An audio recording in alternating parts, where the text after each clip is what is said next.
The clockhouse, the 16th of the June, 1988.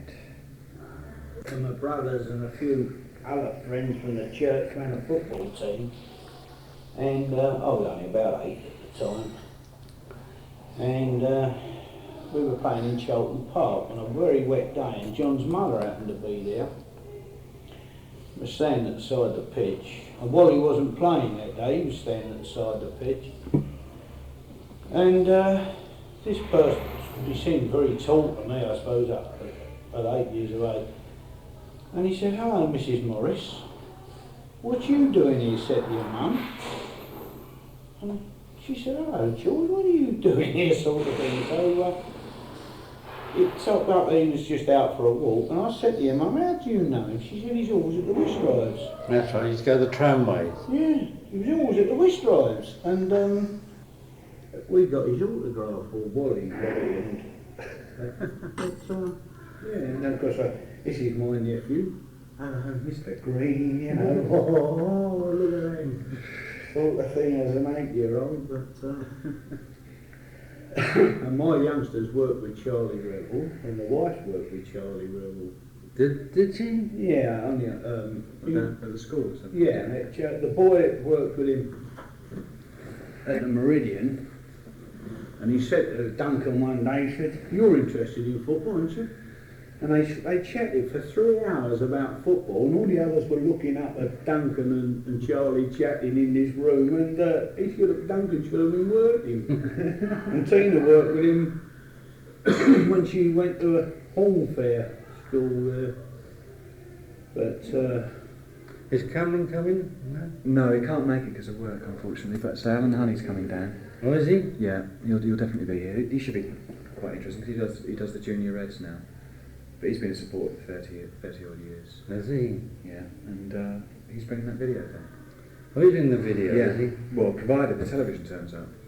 This is the thing. If the television doesn't turn up, then we'll Isn't see it? No, well, it's supposed to be here at 10 o'clock. Right. So if that arrives, then we'll be alright. my first recollections of Cheltenham were in 1935 when my father took me. You'll be lifted over the turnstiles, will you? No, I went through the boys and he waited the other side to collect me. I was 5 years old. Photograph now. Well, I wouldn't be there. I doubt it anyway. There's have you seen this, John? What's This that? month's Focus. I don't know if you've seen it. No. In here. There's a double page about this. Oh, wasn't it that guy? When's that? Not when there was 70-odd thousand there. I've seen 60s down there. Down at the Arsenal match for you. Well, after the war I've seen 60,000 down there when they played Tottenham and Jammed in like sardines. it should be terrible. Then they had the accident down there, wasn't it? Just as somebody was going to score, all the kids fell on the floor. That's how Cheltenham lost the cup, wasn't it, Joe? What? When the fence collapsed. Oh, yes. Morning, Archie. Morning, all. How are you? Morning, Archie. This is Peter. And this is Archie. How do you do? Hello. Yeah. How you feeling? Oh, still going on fine. Good. Played a lot, didn't he? He used to play for the Arsenal, Charlton, Chelsea, Brighton. That's right. Aye, another. Sometimes he'd have his brother with him, another A&O. Still aye, another. Yeah. Saying to John coming down in the car,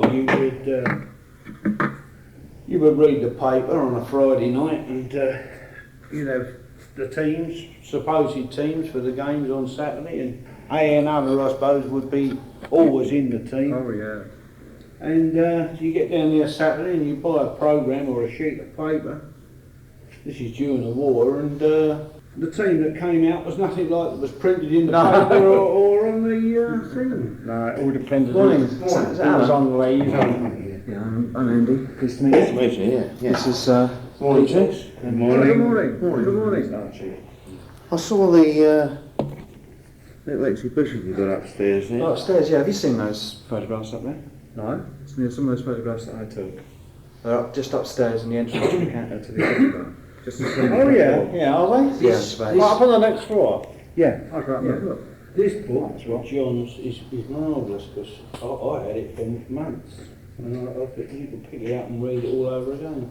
Yeah, another interesting thing about that's the back cover, isn't it? Oh yeah, that one. No, not the back. Yeah, that's it, yeah, there, yeah, Yeah, there. as soon as I saw it, I knew Yeah, what that's it right, was. yeah, yeah. That's one of Colin Cameron's pictures, that is. Is it? Yeah, yeah. The What old, he's got his the old self. spotter looking for the enemy aircraft. I bet that was against the arse. I've actually set that at, because obviously there's a number you see the Yeah. games there, I've Yeah. actually set it one before. Brilliant. I've set it at the Portsmouth Wolves one, Right, which I'm okay. sure all the lads remember. Well, I'm just hoping that the television actually turns. Yeah. It's got to come down from I Burrows see. Grove down in Woolwich, so. There was a fella played for Charlton during the war. One game he played, Yeah. and he was a local lad, and he played. He was a telephone engineer. Played centre half now. Dash, look at that. Sit Kane. Somebody Dawson. Oh, he played 3 games. That's him. F-U-R-M-A-G-I. He's a guest here, according to this. Well, perhaps he wasn't properly registered, see. No, he played for Charlton Rovers. What another Yeah? one? Well, same as Charlie Hall and the rest. Going on last week on a different. I mean, different during the road, war, broke the it down. reserve team was Charlton Rovers. Yeah, First yeah. time I- And, First time I seen him on the gadabout, and he was telling me his brother-in-law, Dolby. Do you remember Dolby? No. He played, he said, about 5 games. What is this here then? Ginger. this is the local thing, Echo. That's the isn't thing. it? That's Focus. local focus sort of community magazines published here Oh. and distributed all around the area, and that's just to spread the I've got a 47 programme. I had the 46 programme at the White threw it away. She said I mustn't tell anybody. They're worth a lot of money now, you know? They are. I've got the 46, It's a bit I brought it down tatty. last. It's a bit tatty now. When can you think he's 41 years old? But they're worth a lot of money. Yeah, so they tell me. Look at the cover, look. I've got the chart of the The Huddersfield kids had this. games. This is Yeah. what I got me. brought Yeah. that along to show Andy. That player you were thinking about wasn't Les Berry, was it? Well, Paul said Berry, but Harry's not here yet. He didn't know he will have his Berry brother started off as a fullback and Yes, finished I up as a know. centre half. Trying to think who played right back when Shaw was in the side. He was a short Well, there name. was a Hunt, Peter Hunt. Bob Curtis. But Peter Hunt used to play the Bob number 4 Curtis. shirt. He can't think of his fellow's name. Shall I just go on phone and check this television's It's coming falling down? apart after all these years. Hey? It's falling apart. This I found in amongst Ian's programmes. This anniversary, 75th yeah. anniversary thing. I didn't realise George Green played at outside right in the 43 Cup final. Yeah, I've got that on here, on that tape there. Is he coming today, George? You know? No, can't make it. Playing golf. Golf club. Oh, tournament.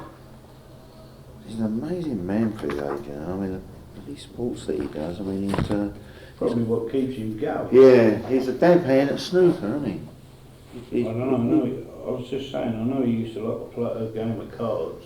Yeah? He used to play whist. He plays that as well, doesn't He he? used to play whist with John's mother My before the mother. war. The tram. Remember the old tramway just under the arch, Yeah. West Hill? Yeah. He used to go there every Did he? play Yeah. cards. That's my mother got to know. Oh. That's how I got introduced to him in Charlton. I was just saying how I got introduced to him in Charlton Park when I was 8. Mm.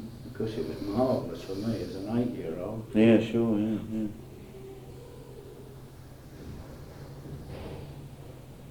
So you've been coming along here for some time Not now? me, it's the No? first time. Oh, this is your first visit? I've been coming about 4 or 5 weeks. I didn't hear about it. Well, I heard about it, and when I looked at the thing that Tina gave me, it said that it was for 8 weeks, from February the 28th, and I said, oh, that's finished, gone. I said, you know, it's, Sure, yeah. you know, it must be all over. And then John phoned me up the other night to speak about it, and I said, well, I'll pick you up and bring you down. So this is the last one before the next term, so to speak, isn't it, today? The one I suppose understand so, it, yeah. yeah. It's amazing the things that are going on without people realising it, aren't they? I mean, Well, you always get hold of things. far too late. Yeah. That's the problem, you know. But I kept meaning to see if I can get hold of a copy of this because this is a smashing book. What, that book? Yeah. You can borrow again if you want. There's Arthur Turner and Woodley, look. And Don Welsh shaking hands with Leon Luty, isn't it?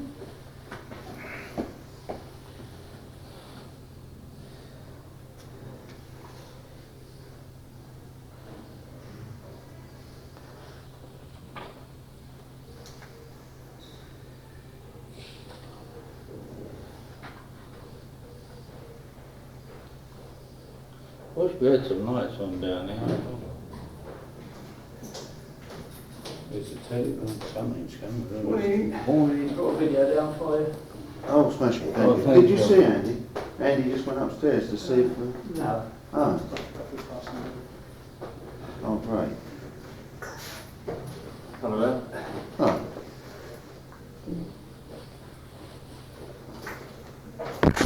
Is this major? Yeah, sure. Yeah. One Charlie Revell. Oh, Hello, Charlie. Charlie, why don't you go home? You know, do from the junior reads and all that stuff. Yeah, it's right back on the half glass bit. George Wayne was coming, but Frank can't. The only film we haven't got is your one. What The Chelsea match.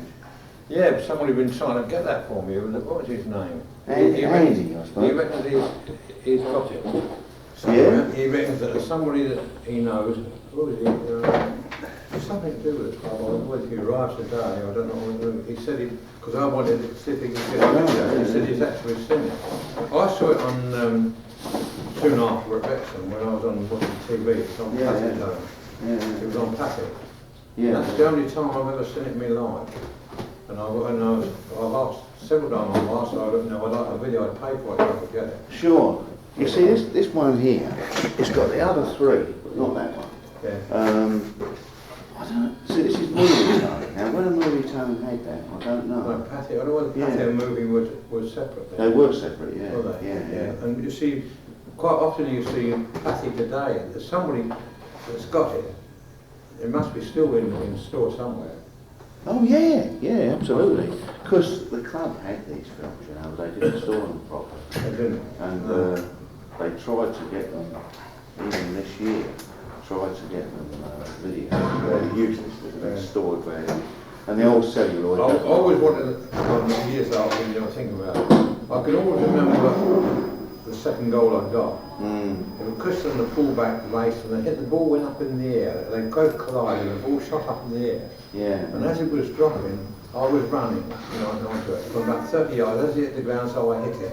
And it never left the ground. No. It went about 2 inches inside the post, I could have gone anywhere really. And I would always like to have seen it Sure. played over again, When was the last time you actually ever went on to play at the Village? You played a testimonial not that many years ago. Yeah. When was that been? I remember testimonial, yeah. I mean, would it have been Huey's or something like that? I don't know, we had a lot of No, people more up and play like that. Yeah. I think I was in the 50s when I played. Yeah. It must have been 18 years ago. Oh, you were well for your age, isn't it, really? He's 69. only 36. Yeah, 69. No, I still coach now. I go to school still. Do you? Yeah, I do supply teaching. Yeah. Still, I do football coaching and cricket coaching and tennis. Really? But I've got 5 nationals. I can teach any of them. Oh, it's around. So, Oh, so like, Do you travel around much? I don't travel much like I used to. Yeah. I was travelling too much of it. Well, Oh, yeah. I'll pick it up. The only thing is, I've got I mean, when I was to scouting, from me till about 12 o'clock. What time? All over the place. Well, we can have a look at it early on. But I worked with Yeah, scouting I in mean, Palace for about 9 years. come back. I remember that, Well, yeah. Well, I was assistant manager And as soon as you finish that, I'll put it away. Graham, when they went from the third to the second. Were you? And we were about Now, 40 up in where's your the, tail? I'll just give it a in the quick- second when... Andy, you know Charlie Revell, of course. Yeah, Charlie, so I haven't seen that. How are you? Yeah, good here for you. Georgie brings sends his regards. Yeah. Says he's sorry can't make it down. And You know, I remember that. So when you were doing this, you do it right from schoolboy level or? Yeah, and funny, I've compiled a list of people that I recommended, you know, to Cheltenham in time. It's unbelievable, you know, when they were nothing. Yeah. Because Cheltenham could have had Kevin Keegan 18 months before he went to Liverpool. So I played Brentford with Scunthorpe, go to Brentford with another manager in Park Rangers. You know, and he was nothing there. He was on a list of about 5,000 to 6,000 quid. You know. And I saw Green Day just play with playing Manchester United. He played with Chester. He was on the list of 2,000. I saw him at Aldershot with Jimmy Logie. I recommend it. Nobody was That's wonderful. I went to Johnny Stenson's there. Johnny Stenson. He was a mate of Peter Reeves. Okay, thanks very We much. went to Nashville together. Yeah. He went to Mansfield, and I spent him in the week. He said, anything up next We'll wait year, for soon Harry to turn up before we watch it. Yeah, is a person coming? Yeah, it's supposed to. I phoned him up and he said it would be coming down. Nothing. Didn't even when I looked at it. Phone went to Newcastle, Middlesbrough for 40,000. Party went to Leicester. Where did you get that? A year later. You've got it there in your hand. I know, I mean, You keep that one. Yeah. Oh, can I? Thanks very much. It's like old, Got a couple more chaps to come down. one way or another. I took Bruce Lee up Video, to yeah. Cheltenham when he was 14. I saw him play for Luton boys at Woolwich, Cart round Woolwich. Yeah. And I took Bruce Lee up for it. No, not interested. I went over to Staines, and the boy that's playing for West Ham, what's his name, he's a bit injured, probably now at the moment. Not the midfield player, you mean? Yeah. That was Devonshire. Yeah, down there. Morning, Charlie. I took him down to Cheltenham when he was Oh, we've got the video as well, then, Archie.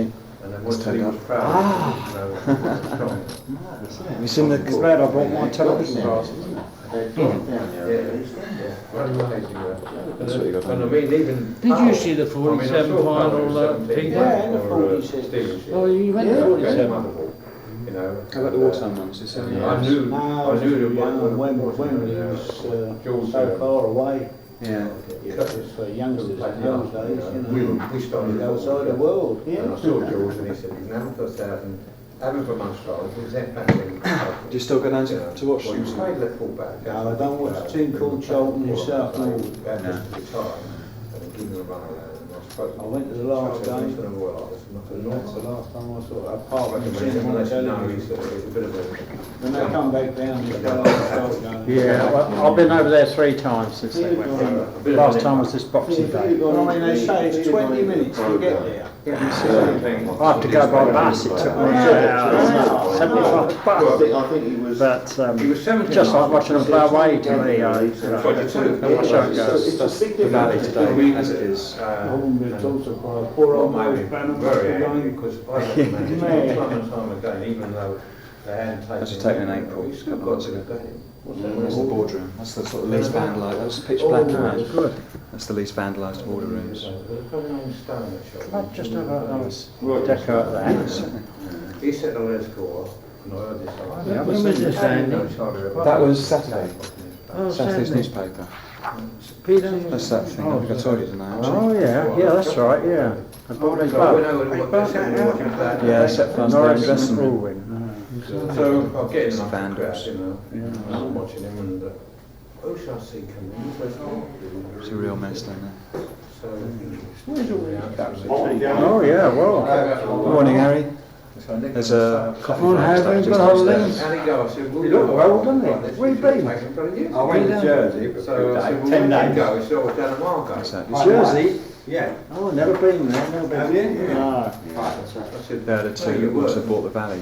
You were down there, what's that? Over at, what's looking at me, looking for more. They reckon they've always said that he was the one of the He started a right back. No, he was a young fella. Yeah. Came out of the youth into reserve He was team. Not David Campbell. No, he come to Rome School. Dickinson? No one was strange really, he played I about didn't know, chipping quite a round few the games, he was in and out. And I said, this boy Well, I went to all my son's programmes on Sunday, and the only names I to play right. all I could find was he said with short names, was Berry, Hunt, and he's Hunt, that's a short It name. was late season, late season, after very well. Was it? After very well. You can keep that, Aaron. Have you seen this actually as well? Yeah. Oh, well, you know what? It wasn't. Not Berry, not Steve, yeah, one of the young blokes. Well, you can keep that one. I've got some I don't know where he special. went, he just disappeared. Otherwise he'd have been a well-known. Yeah, I was It's in there. the dressing rooms. This is all sweet. Yeah.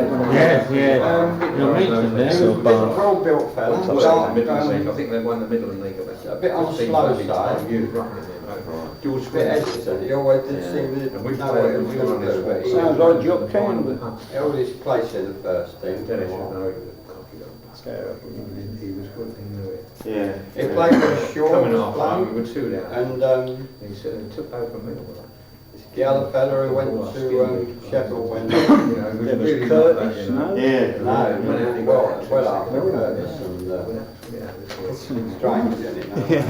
I mean, it's not the only place for the two What's guys. that? This series of photos you took down there? They're the photos I took down at the Valley in he's been down April. Look at that pitch, old Morris Banner must be going frantic. I found all the club receipts down there for season 60 to 63.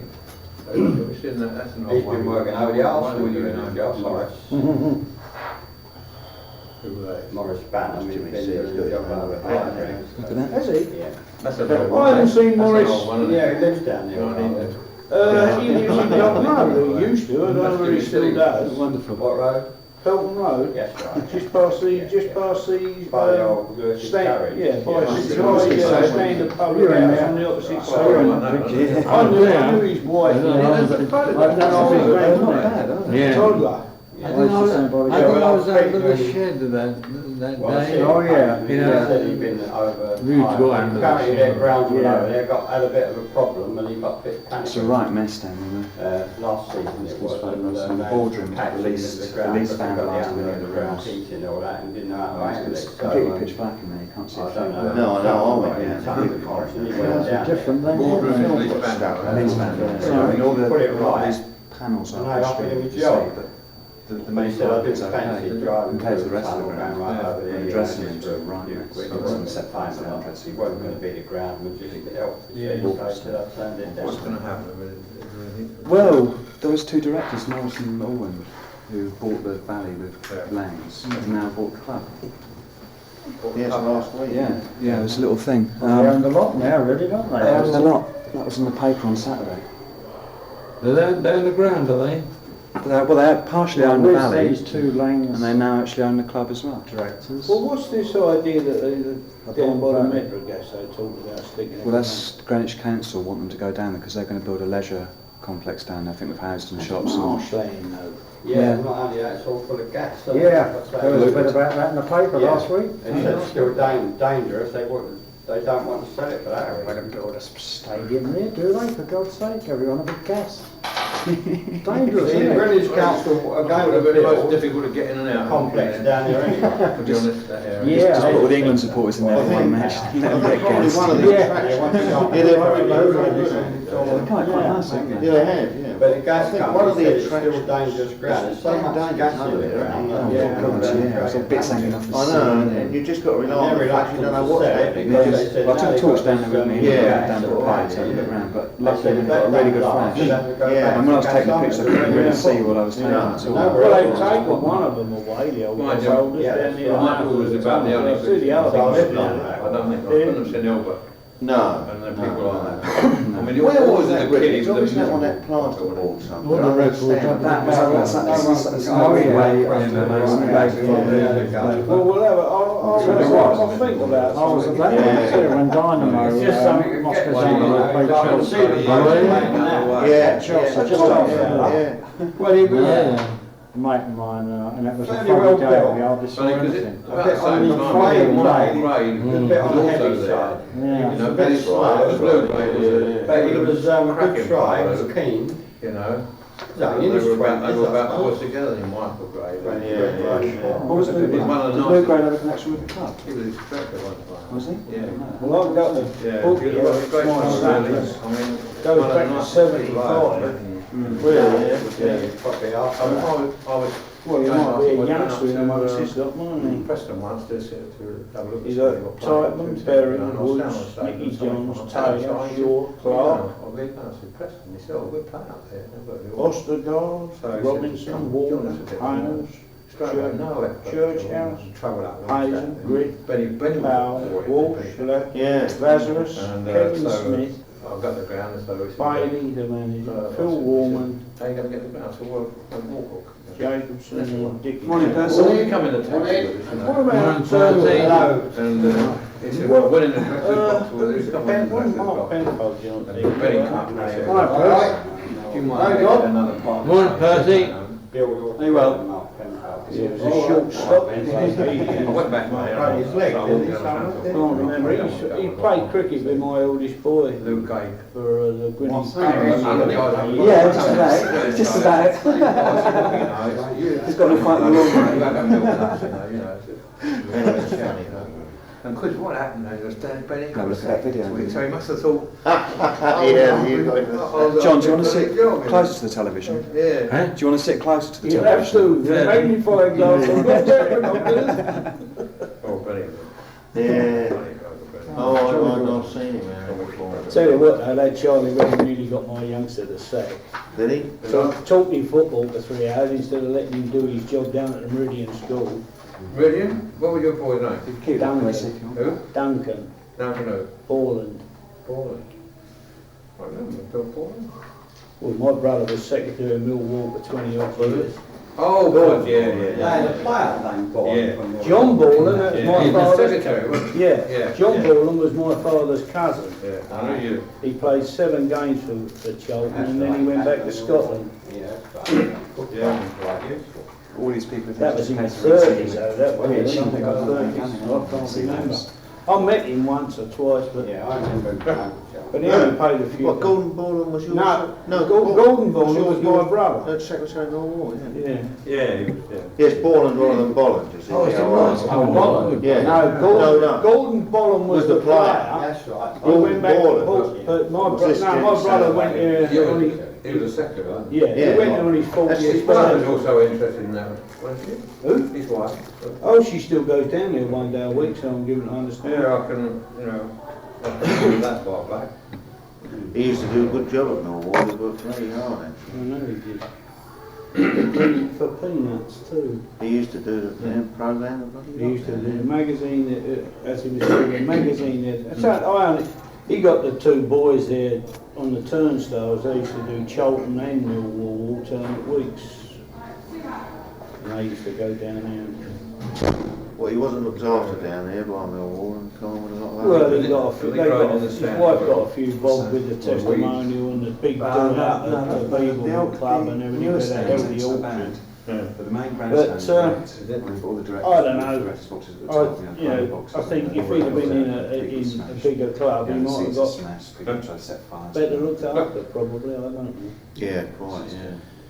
I know he was going to write a book because he was very The big capable of bang, writing a yeah. book and The it bottom never half, there's lots of materialised, trees did it? growing on it. Unfortunately. Got away, didn't They're having supporters there now. Yeah, my boy still talks about that, Charlie. You said to him, are you interested in football, aren't you, boy? He said, 3 hours you were up in that room and you're supposed to have been Well- working, talking football down at the Meridian Might be School. an idea. Either. When do you start up on that? September. September. Well, I'm sure it caused no problem to take the lads over to the training ground at New Eldon to watch a training session and they put Yeah. them out and Where, things like that. where, are they in, Yeah, that would be where great. old Charlie White used to be, in that ground? What's the name? Well, it used to be Unilever. That's it, Unilever's that's ground. right. Where they used to play the Where they youth used, matches. and where they used to play a lot. Well, Charlie It's the White back was of the the court ground, ground, wasn't he? Yeah, that's right. Back of the court ground. That's right, yeah. Just a little further over. The only way into it is down Sparrows Lane. Right. off Yeah, that's Oakville right, Road. that's right. Dock end, isn't it? Yeah, You can get through the alleyway Yeah, back because and there's still go got the that way display to up the there, park. aren't they? yeah. Yeah, Clubhouse. yeah, that's right. Which Yeah. would, I mean, an interest To to see know. that as well, yeah. But you'd be surprised at the amount of money they spend on it and the work that's been done. They- It's lovely. Yeah, So when they had that other one, Valley Leisure. Yeah, They had an all-weather surface there, though, didn't they? yeah, that was a bit of a... What happened to that one? I think it's still there, but it got sold, didn't it, the actual It's brand? did it? not made It was it. another Gleckstein fiddle, I think, you know. No, George, I spoke to Yeah, him. I think we got golf in commitments. some respects, Yeah, we've got a he's- lot to he's thank some the sort of Gleckstein something for in the very- early years, and the one they left behind, I think we ought to string him up Well, I somewhere. can't understand that. He So went it's on the Davis ball, who come down, and George, played, didn't he? No, I mean, no. Well, yeah, I know, but Ever had on it. Something to do with the barrel. his So- attitudes No, appear to me to be the typical dog in the manger. He didn't want Charlie Yeah, he couldn't in make the it end, and he didn't want anybody else going because of what he did to that fella. What's Yeah, his well, the name? only one Mar- that we've been able to find. Halia. Actually, I mean, what he did to him is, you know, Yeah, I and spoke he to did him try since, to do something, but Yes. Simonson down there, I I think, found Yeah, out that's what right. the companies you haven't got the money. Yes. And Harriet turned out to be a crook though, didn't he? Well, they all are, aren't they? You tell me what people in business aren't. Yeah, In some yeah. respects. See, the trouble is, when Gleckstein left, fees that you got and Halia was yeah, there, so just for to see like 5 minutes of film. there was an overdraft outstanding on the Yeah, club I know. that was not a crippling burden before Halia even got going, really. Yeah, So yeah. it was like money to stand still and to Yeah, sell. yeah. And Because they've got so much good added stuff. to that, I forget how much rent they were charging. You never know, man, they released this, and I can't understand So why you were talking the about, one from 44 isn't on there. 'Cause I've got I can't remember the figures, so I'm going to point this big bucket out here. But they just weren't getting enough people through the gate to play Gleckstein, really. Yeah. Yeah. And for a man who said that he never made anything out of the club, he was certainly making it then, you know. Yeah. What did these people Who owns the valley now? Is it Langs that have bought No. The, 44, 45. well, put it this way, as far as I'm aware, Why is that missing? some directors of Langs have got interest. it? Yeah. But Mike Norris, who's a director of Charlton, Incredible. has got a major share in it, and so has Roger I Orr. think Sid played. Can we keep that, But please? the exact breakdown of it, I don't know. And nobody knows, it seems, anyway.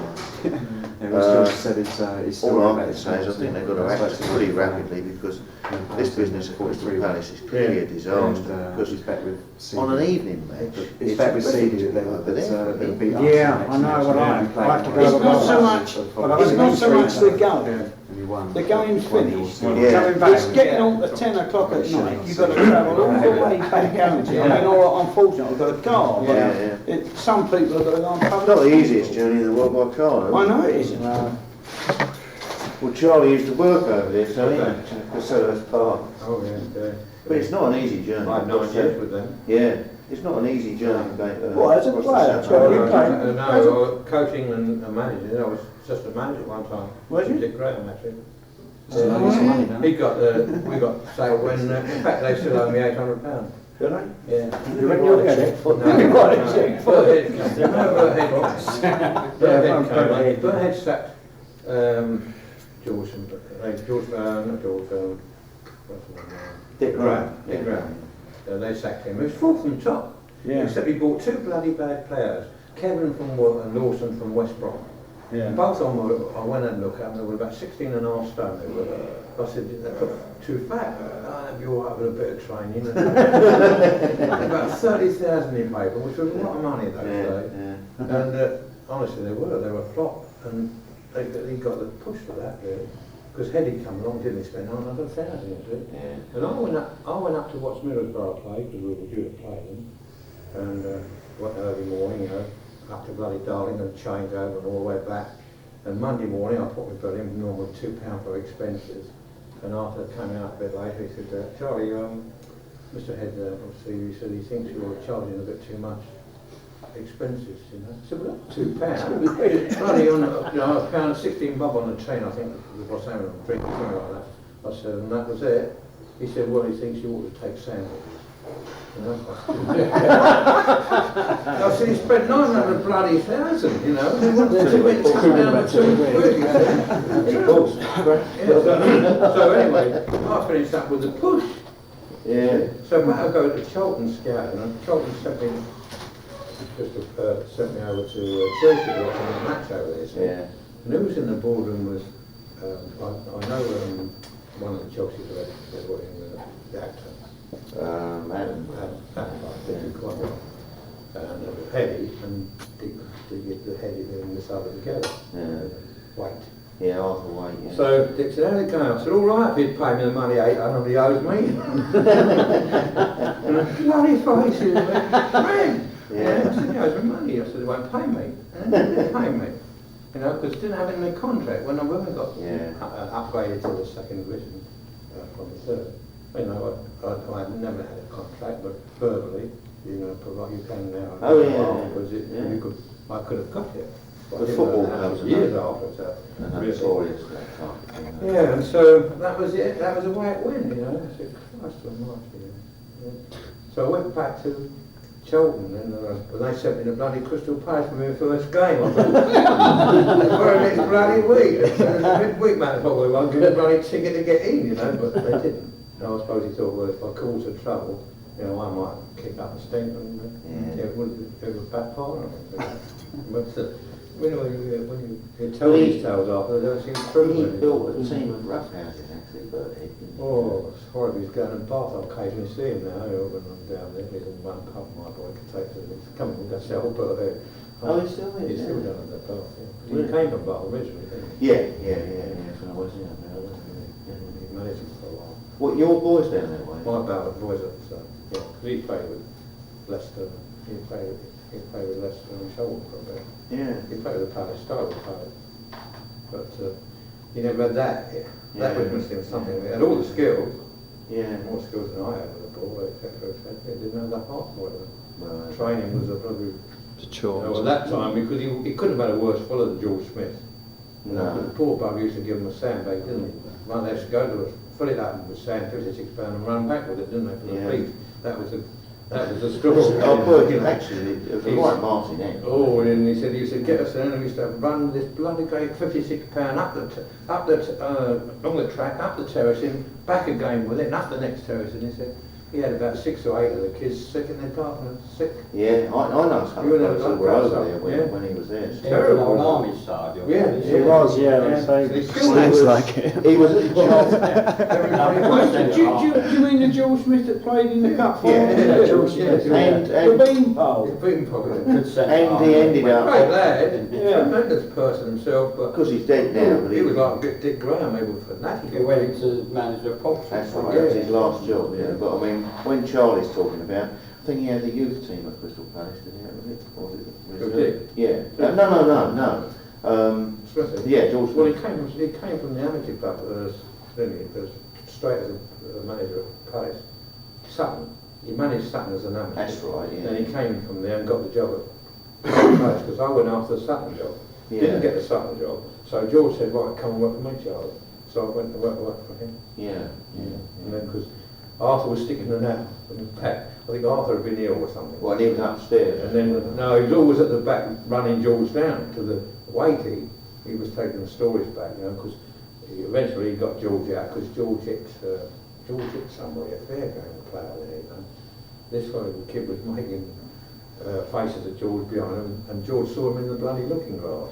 He was in the changing room, this boy, and he turned around and bit this kid right in the bloody jaw. Knocked him clean out, you know. And that was the end of George. After George, so in come Arthur again. Because Arthur went ill again, and then went Dick Graham, you know. Because he had some crackpot ideas. I mean, really, that did Portsmouth no favours when he disbanded the reserve team, didn't he? Oh, George, yeah. Yeah. A Cheltenham player went as manager of Sutton, didn't he? A fullback. Well, didn't Charlie Vaughan go over there? George, Who was that? The Came from fullback. Sutton, That's right. didn't he? Well, I thought he went back over there. Charlie. No, he went. He was he down went- at Millwall, he was at right, Welling, Charlie. Charlie went to Welling, didn't he? Yeah. He went to Welling, then he had when he finished there, he had a heart attack, and I don't think he went out of doors for 2 years. Is that right? Yeah. Yeah. He was a manager when the Sutton won the... 24 Charlie. Cheltenham fullback. Strange lad. He's still on about Cheltenham fullbacks. No, they're all Who went over there with the amateur boy who got it in front of me over there, went over there? Didn't they won the Amateur Cup one year, didn't they? Yeah, don't know who that was. He was a Cheltenham fullback, was a manager at the time. I can't remember. Played, yeah. I know George is quite well over Back there. money. George Smith, did he play for Charlton? Yeah. Yeah. I'm trying to He went to Brentford, he came from Brentford, went to Brentford afterwards. What position is he? Centre Centre half. half. Centre half. He played right Yeah, half. he was He one played of right. Everybody was scared to, well, he would dribble out the box, wouldn't he? He wouldn't pass the ball that well, he just dribble out. But Beat that- two men. He was like a storm. That It was just even- frighten the bloody life out of us, you know. When it was the old story, get rid of it, you know. Well, Clear your I line. was talking to Billy Kiernan a few years ago, and he reckoned that Malcolm Harrison was ahead of his time. He said that if he was a player now, he'd be an international, but he reckoned he was too good for the period as a centre half.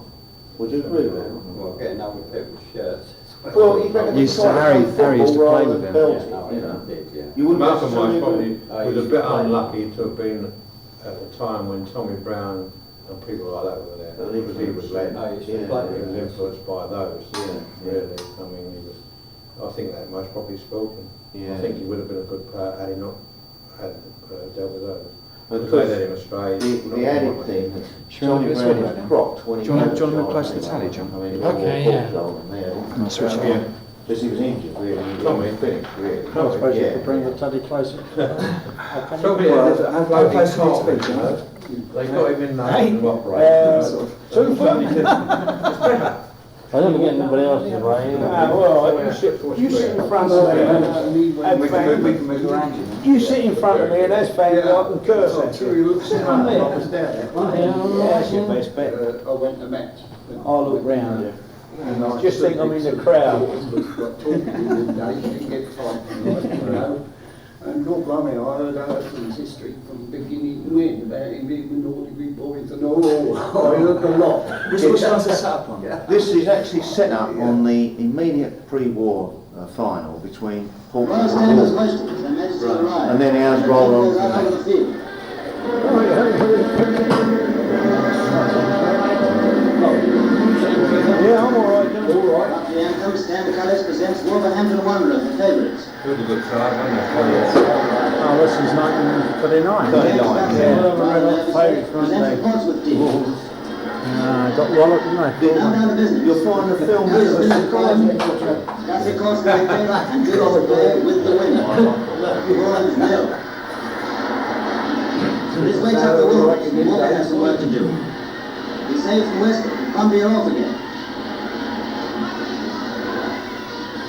Of course, this Anderson throws manager one wore his down and lucky beats Scott with spat. a cross kick. Jack Toon, yeah, he used to wear these lucky spats. And now watch his acrobatics in slow motion.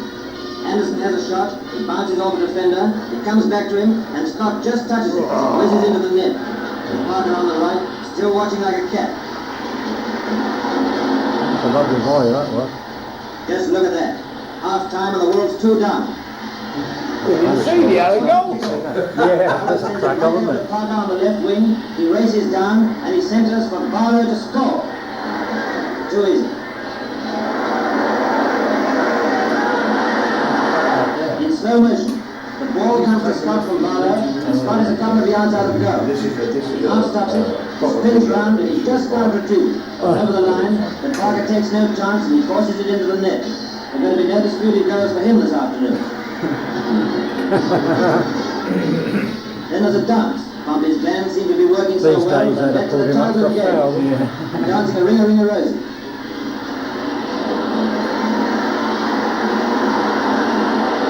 Without those shorts, though, eh? Running by the Wolves. Burton, the right wing, has a shot. Walker saves and tears up field. And the pressure continues. Dorsey, Brown, and Westwood all collide and crash. Another attack, and Walker looks to be heading for Kingdom Come. At last, the Wolves get one through Dorsey. They give it slow motion to get the best out of it, but it's the Wolves' only goal. From then on, it was all Pompey. Worrell centres. It's clear. Then McAlinden is on. He taps it back to Worrell. Worrell sends it over to Parker. Parker centres to Barlow. Barlow back to Parker again, and Parker shoots. And it's tipped over the bar. Sit down, sir. Pompey's just going to score again. Parker does with his head. In slow motion, after a wing-to-wing movement, Worrell sends one over to Parker. Parker is in perfect position to do the rest. Scott touches it, but it's travelling too fast. Pompey could have gone on scoring all night like this, but the whistle goes for time, with the result Portsmouth 4, Wolves 1. And James Guthrie goes up and receives the cup from His Majesty. This is the guy that became the secretary of the PFA and really brought footballers out of the backwoods. And as the cup goes its way to Fratton Fair Park, comment, John. spectators all Jimmy give it a Guthrie touch is of a love. great job as the PFA secretary for footballers. And it's third time lucky all right for Portsmouth. In spite of everything, there was a cup final as usual. It was played at Wembley between Arsenal and Preston North End, and the First Lord of the Admiralty was there to meet the team. Arsenal won the toss, and not long after Preston had kicked off, the Gunners were attacking. Then within 3 minutes, the whistle went for hands and a penalty was given. Background music didn't vary that much. They will now prove that he didn't by means of slow motion. The ball goes out to the right. Gallimore, number 2, Preston's right back, follows. It's the camera before. Well, again, they never had as many cameras. Then either he or Shankly, number 4, handled, and a penalty is awarded by the ref. Now, if you watch carefully, you will see that contrary to the reports, Fairbrother, the goalie, never touched the ball.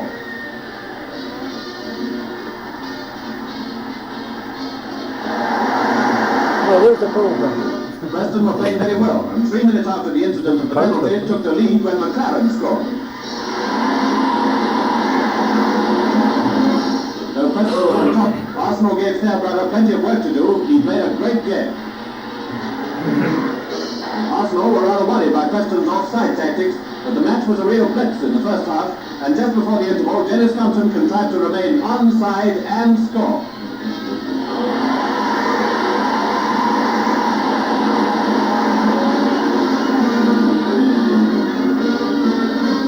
The second half was not so hot.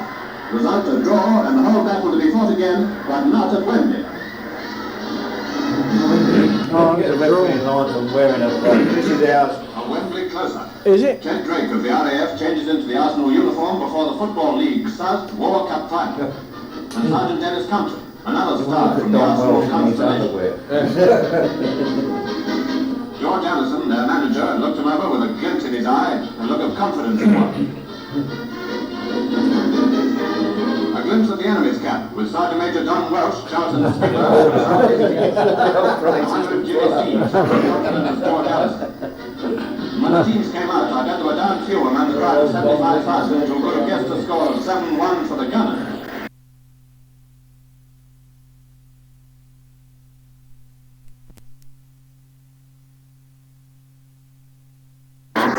Hey? Did you try and actually read 5 minutes later, however, Matthews is added again. I did actually. I had it at one time. Well, I didn't know what the title of the No, video was. you've got the number as well now, haven't you?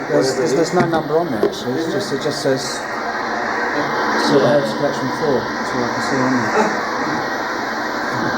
But it's surprisingly good quality. It's very interesting. The tragedy is that Charlie's not on. Yeah, but it always was on. Yeah. The Duke of Edinburgh was Well, it's been taken, but strangely it seems that it's a pathway one rather than a movie time. Thrills were mingled with anxiety if you to judge by individuals in the vast crowd. Well, this movie time thing used to have a camera and stand and he's got there's the movie time. I'm talking about long after the war. Where would you get this? Well, Andy's been trying to get it. It's not easy. It's pretty. I've been playing around all the. Blackpool's left back crossed football rose to the red. I spoke to Mooney. Now, he and all the team were up against it. 25 minutes after the restart, Manchester drew level when Rowley finished off from a free kick. Well, the bloke who could have done it, was still Jimmy Hill. 2 more. Manchester now right on He was top. saying, the higher a film comes to about 3/4 seconds. And that's without any challenge, right? Within 5 minutes, they take the lead for the first time. When Pearson runs through and scores on his own. But even to view it down their premises, I mean, it's like I say, that very easy, isn't it? And it's geared towards commercial film. Yes, it was. Of course, television. Yeah, so the match is over yet. All the same, it was good enough when Manchester's right half scored from far out to make it 4-2. It's like 4-2-2-90. Yeah.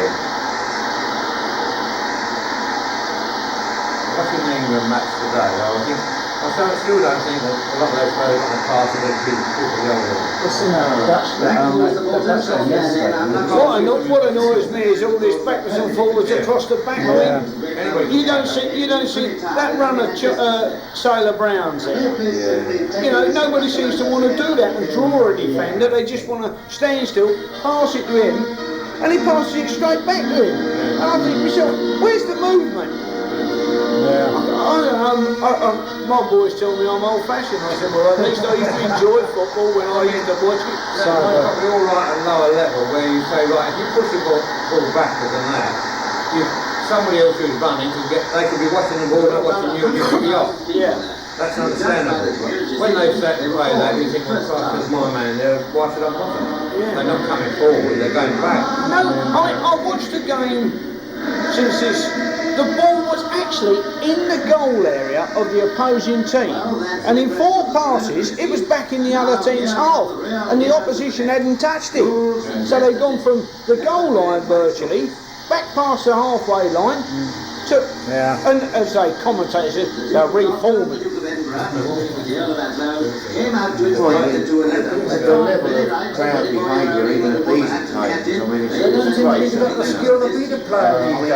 You hear people on here, this abide with me stuff and that, well, nowadays it's pounded down and that's the way. Well, I said last night, I was watching the Ireland game with the wife, and I said, what annoys me is this derisory whistle when the national anthem's being played of any team, you know. I mean, we all used to wait, well, if you take the express song sheets and things like that, and we all sing, but all they want to do is do all this obscene chanting. And there's some idiots who are wearing Union Jacks and that, you know. What annoys me is they keep calling them fans. They're not football fans, are they? No. It's one thing they're not. Well, I think the media are destroying rather too much this other clown in Nottingham. To be honest, you run side, would you put a player in your side who match after match and done nothing like Barnes? No. I wouldn't. I'd have dropped him. Where was Beardsley yesterday? Yeah, Beardsley was out. You know, he should have been off. Yeah. You know, he hadn't made back before the last 2 matches. What do you think of Hoddle, Charlie? I'm a believer that Hoddle, if you bring him on in the last half hour, all right. Because the others are tired out. Yeah. But I would have loved to mark him in my day. Yeah. Because I'm thinking about the kick of the ball. No. Because, you know, he relies on people getting inside. People say, well, look at the balls he puts through to people on the run. I said, he's no business to get that ball through.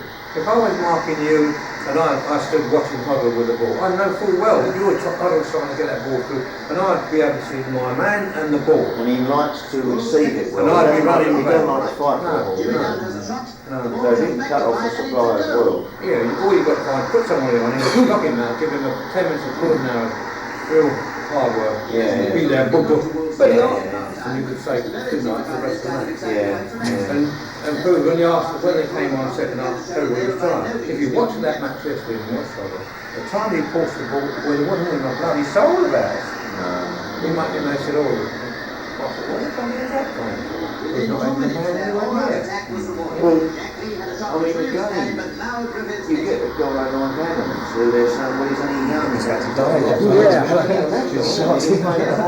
Well, the worst fullback I've ever seen him in life, and that is an Steve. I don't believe it's an idea. No. If you watch him from now on when you see him, he's always alongside the man. Yeah. You know? So he's always going to struggle. The back forward don't. He always goes forward too far when he's no business to go forward. You don't make them the case, he wants to get there. Yeah, he does venture up the field far too and he gets there and he stands there. Yeah. You know, he shouldn't, if he's going to make it, he's going to make his run, and if it doesn't, he goes back. But he doesn't, he keeps there. And consequently, the ball goes down the left side of that first goal case.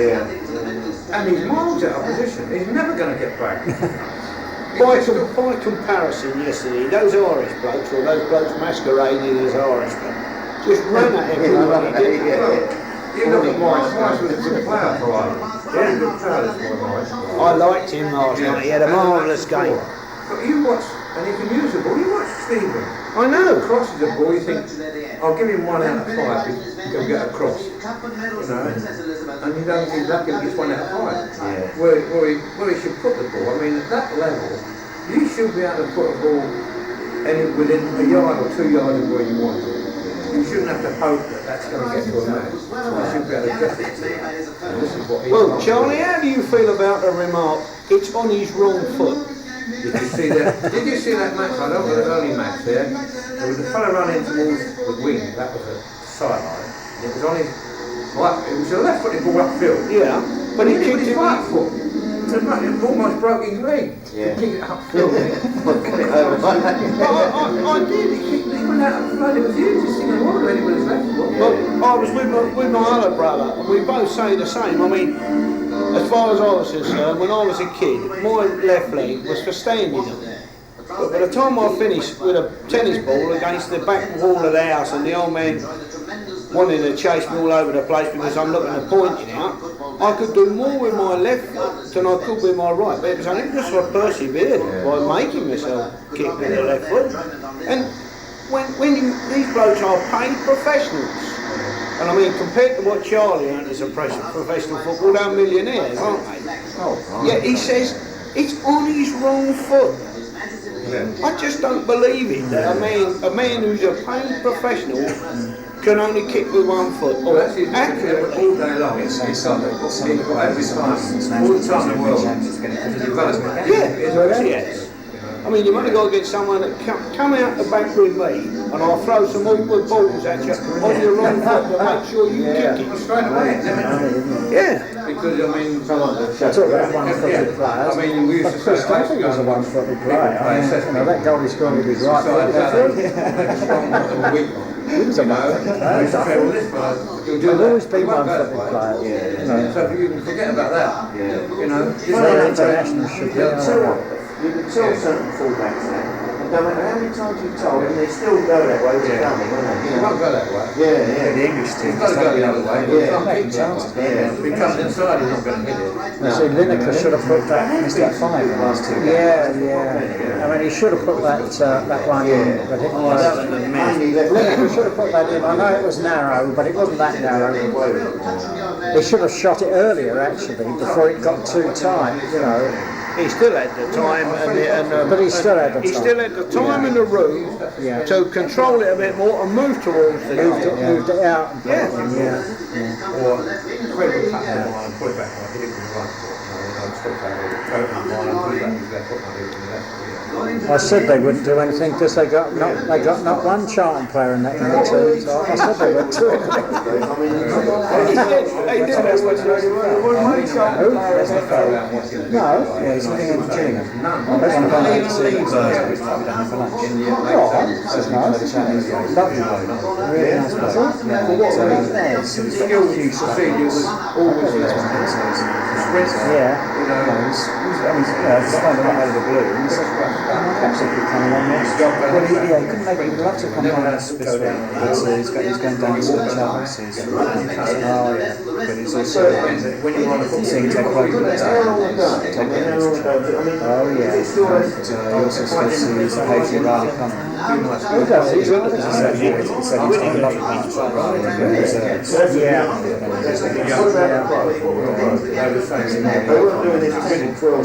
he have anything to do with it? No, he went down to the he's enjoying his time off. But he went down to the opening training grounds last year. Oh, did he? Met some of the old players. There's a lot there. Yeah, because he actually took over for Wilkinson, I think, on the right wing. That's right, yes, he did play. Last year, he said he wasn't going to play in 47. Was he supposed to get him into this? I suppose he was. Oh, yeah. No, it was the. Oh, of course, Colton Hurst was the right wing. So you always get a move, you could always get up and move the ball. Where you're I suppose he never goes to watch Gillingham now, does he? I don't know, it does take some quite some serious, but yes, it's very interesting. probably... Oh, your history class isn't internet this term. Oh, isn't it? Reggie's retiring, so you can't get any more replacements. Oh, I thought that's what it So was. there's no problem. Oh, there's no problem. Tuesdays. Ah, lovely, right. Great. Oh, well, this will take the place of it, you know. He wasn't sure, you know, he didn't know, he said he was 65 and you have to retire at 65, so he said, I don't know whether it's carrying on or not. It's not. It's a shame because most of them, I mean, there's only about 10 or 11 of us, but they're mostly disabled people. Again, This is Lynn Steele, I told you. Charlie Revell, Lynn. oh, this is no good.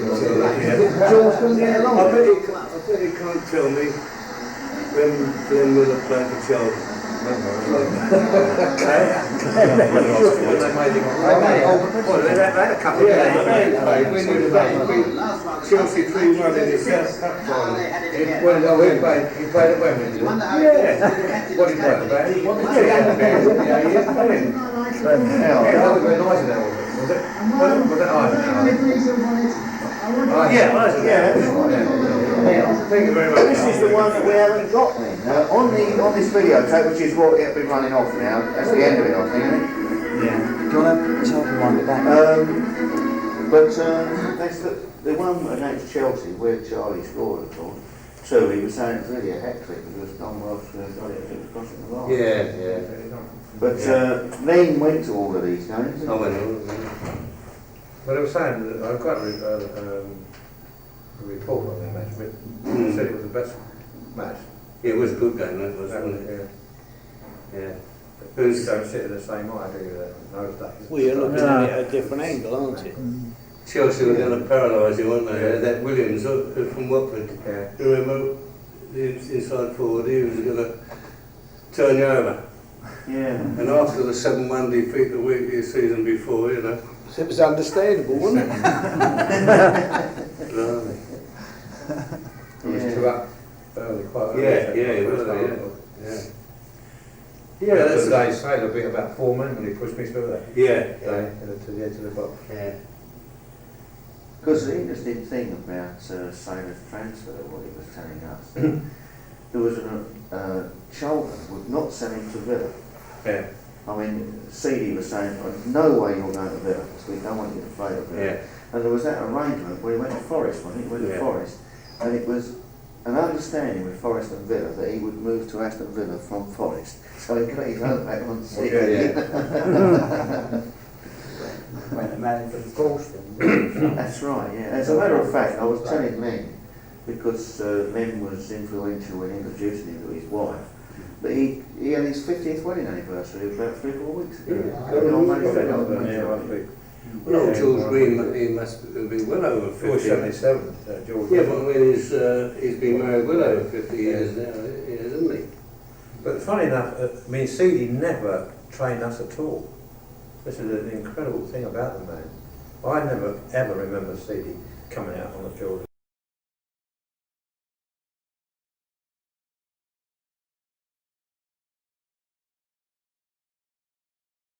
Lichtenstein, really? Yeah.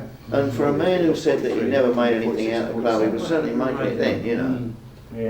What did these people Who owns the Valley now? Is it Langs that have bought it? No. Well, put it this way, as far as I'm aware, Why is that missing? some directors of Langs have got interest. Yeah. But Mike Norris, who's a director of Charlton, has got a major share in it, and so has Roger I Hall. think Sid played. But the exact breakdown of it, I don't know. And nobody knows, it seems, anyway. All I can say is I think they've got to act pretty rapidly because this business at Crystal Palace is clearly a disaster. Because on an evening match, it's back with Seedy at level, but it'll be Yeah, I know what I have to go. It's not so much. It's not so much the goal. The game's finished. It's getting on to 10 o'clock at night. You've got to travel all the way back home. I mean, unfortunately, I've got a car. But some people have got to go on public. It's not the easiest journey in the world by car, though. I know it isn't. Well, Charlie used to work over there, so that's part. Oh yeah. But it's not an easy journey. I've 9 years with them. Yeah, it's not an easy journey. Well, as a player, Charlie played. No, coaching and managing, I was assistant manager at one time. Was he? Dick Graham, actually. Yeah. He got we got sale when, in fact, they still owe me £800. Do they? Yeah. You reckon you'll get it? Burhead sacked George, not George, what's his name? Dick Graham. Dick Graham. They sacked him. He was fourth from top. Yeah. Except he bought two bloody bad players. Kevin from and Lawson from West Brom. Yeah. Both of them were, I went and looked at them, they were about 16 and a half stone. They were, I said, they're too fat. I'll be all right with a bit of training. About 30,000 in paper, which was a lot of money those days. Yeah. And honestly, they were flop. And he got the push for that, really. Because Heady come along, didn't he, spend 900,000, yeah. And I went up to watch Middlesbrough play, because we were due to play them. And went early morning, you know, up to bloody Darling and change over and all the way back. And Monday morning I put my bill in, normally £2 for expenses. And Arthur came out a bit later, he said, Charlie, Mr. Head from CU, he said he thinks you're charging a bit too much expenses, you know. I said, well, £2? Bloody on, you know, a pound, 16 bob on the train, I think, was having a drink or something like that. I said, and that was it. He said, well, he thinks you ought to take sandwiches. You know? I said, he spent 900 bloody thousand, you know, and he wanted to win down to 2 quid. So anyway, I finished up with a push. Yeah. So I go to Cholton scouting, and Cholton sent me over to Chelsea to watch a match over there. So. Yeah. And who was in the boardroom was, I know one of the Chelsea players, the actor. Adam. Quite well. And Heady, and to get the Heady and this other together. Yeah. White. Yeah, Arthur White, yeah. So Dick said, how'd it go? I said, all right, if he'd paid me the money, 800 he owes me. And a bloody face, he was red. Yeah. I said, he owes me money. I said, they won't pay me. And they didn't pay me. You know, because it didn't have it in my contract. When I got upgraded to the second division from the third, you know, I'd never had a contract, but verbally, you know, provide you can now. Oh yeah. Because I could have got it. The football clubs years after, so notorious that time. Yeah, and so that was it. That was the way it went, you know. I said, Christ almighty, you know. So I went back to Cholton, and they sent me to bloody Crystal Palace for my first game. I thought, for the next bloody week. And the midweek man thought, well, I won't give a bloody ticket to get in, you know, but they didn't. And I suppose he thought, well, if I cause the trouble, you know, I might kick up a stink and it would backfire on him. But when you tell these tales after, they don't seem true. He built a team of roughhouses actually, but oh, it's horrible. He's going to Bath. I occasionally see him now. When I'm down there, he's in one pub. My boy could take to him. Come and go sell Burhead. Oh, he's still there? He's still down at Bath, yeah. He came from Bath originally, didn't he? Yeah. So I was, yeah. He managed him for a while. What, your boys down there, way? My boys at, yeah, because he played with Leicester. He played with Leicester and Cholton for a bit. Yeah. He played with the Palace style player. But he never had that. That was missing something. He had all the skills. Yeah. More skills than I had with the ball, etc. He didn't have the heart for it. Well, training was a bloody... It's a chore. You know, at that time, because he couldn't have had a worse fuller than George Smith. No. But the poor bugger used to give him a sandbag, didn't he? One they used to go to it, fill it up with sand, £56 and run back with it, didn't they, for the beach. That was the straw. Actually, it was a right Martin then. Oh, and he said he used to get us there and we used to run this bloody great £56 along the track, up the terrace, and back again with it, and up the next terrace. And he said he had about 6 or 8 of the kids sick in their garden, sick. Yeah, I know some of those that were over there when he was there. It's terrible. Army sergeant. Yeah, he was, yeah. Sounds like it. He was at Do you mean the George Smith that played in the cup final? Yeah, George Smith. The beanpole. The beanpole. And he ended up... Great lad, tremendous person himself, but... Because he's dead now, but he was like Dick Graham, able for that. He went to manage the pub. That's right, that was his last job, yeah. But I mean, when Charlie's talking about, I think he had the youth team at Crystal Palace, didn't he? Was it? Or was it Dick? Yeah. No. Smithy? Yeah, George. Well, he came from the amateur club, didn't he? Straight as a manager at Palace. Sutton. he managed Sutton as an amateur. That's right, yeah. Then he came from there and got the job at place, because I went after the Sutton job. Yeah. Didn't get the Sutton job. So George said, right, come and work for me, Charlie. So I went to work for him. Yeah. And then, because Arthur was sticking the net in the back. I think Arthur had been ill or something. Well, he was upstairs. And then, no, he was always at the back running George down to the wakey. He was taking the stories back, you know, because eventually he got George out, because George hit somebody, a fair game player there, you know.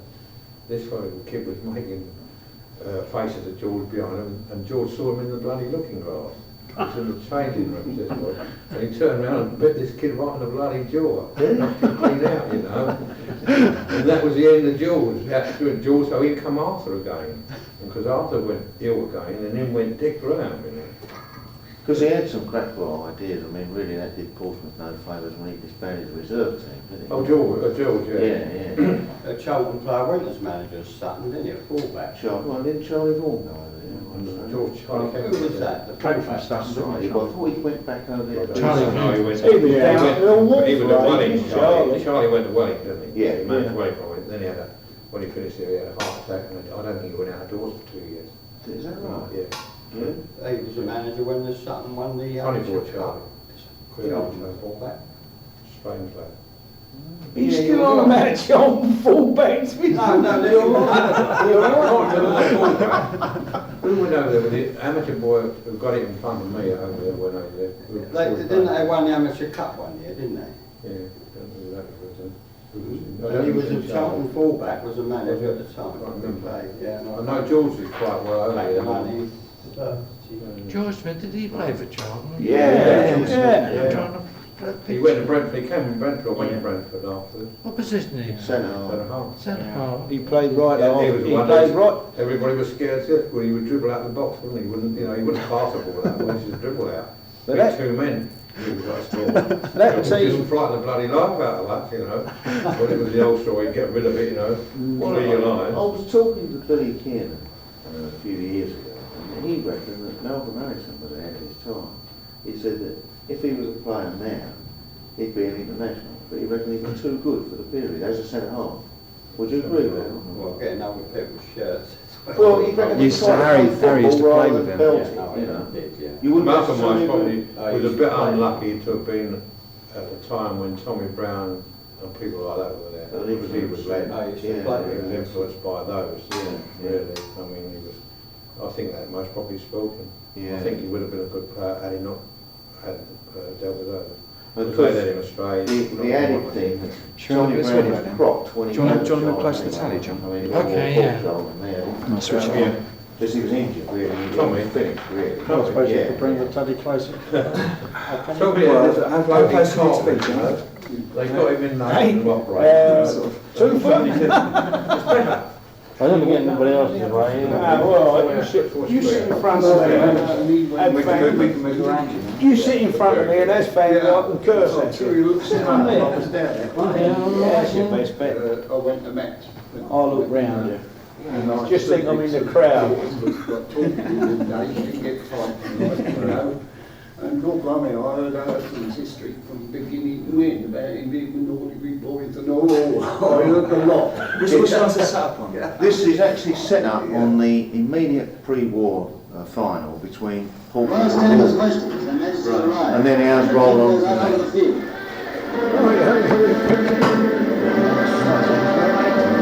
Yeah, I'm alright. Up to the anthem, Stan Cullis presents Wolverhampton Wanderers, the favourites. It was a good side, wasn't it?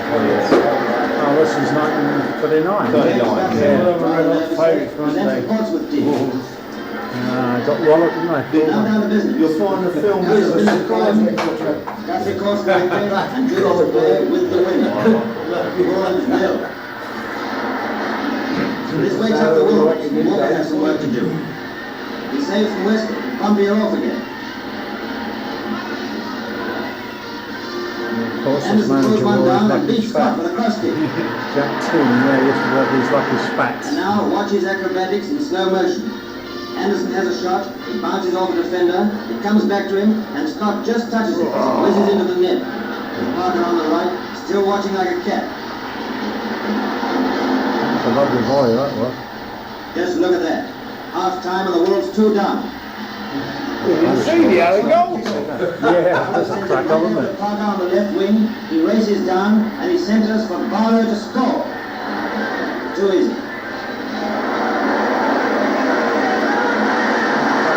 In slow motion, the ball comes to Scott from Barlow, and Scott is a couple of yards out of goal. He half stops it, spins round and he just can't retrieve. Over the line, but Parker takes no chance and he forces it into the net. There are going to be no disputed goals for him this afternoon. Then there's a dance. Pompey's band seem to be working so well that back to the childhood game. Dancing a ring-a-ring-a-rosy.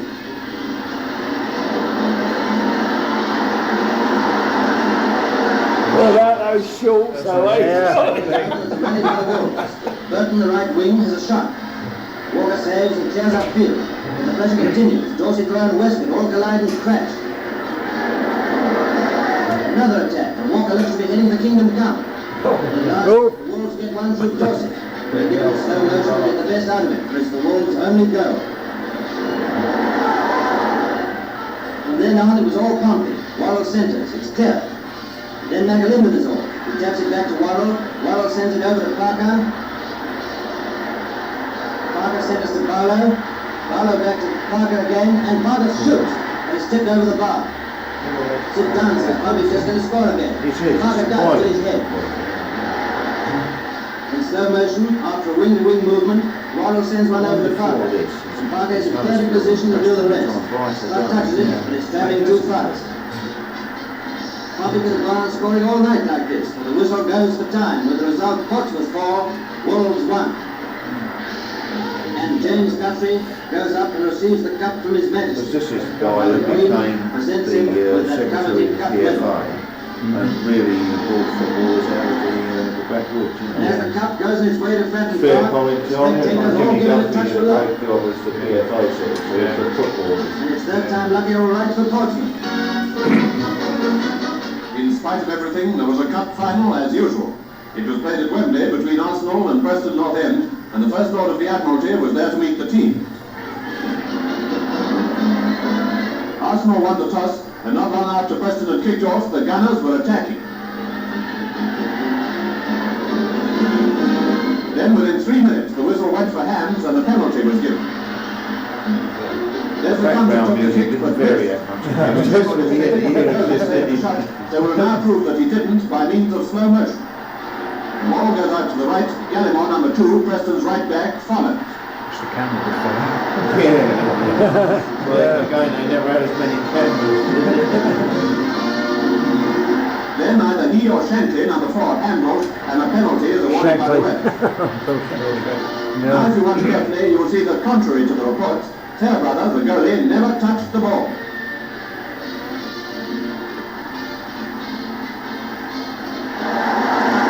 Well, where's the ball going? Preston were playing very well, and 3 minutes after the incident of the penalty, took the lead when McLaren scored. Though Preston were on top, Arsenal gave Fairbrother plenty of work to do. He played a great game. Arsenal were rather worried by Preston's offside tactics, but the match was a real blitz in the first half, and just before the interval, Dennis Compton contrived to remain onside and score.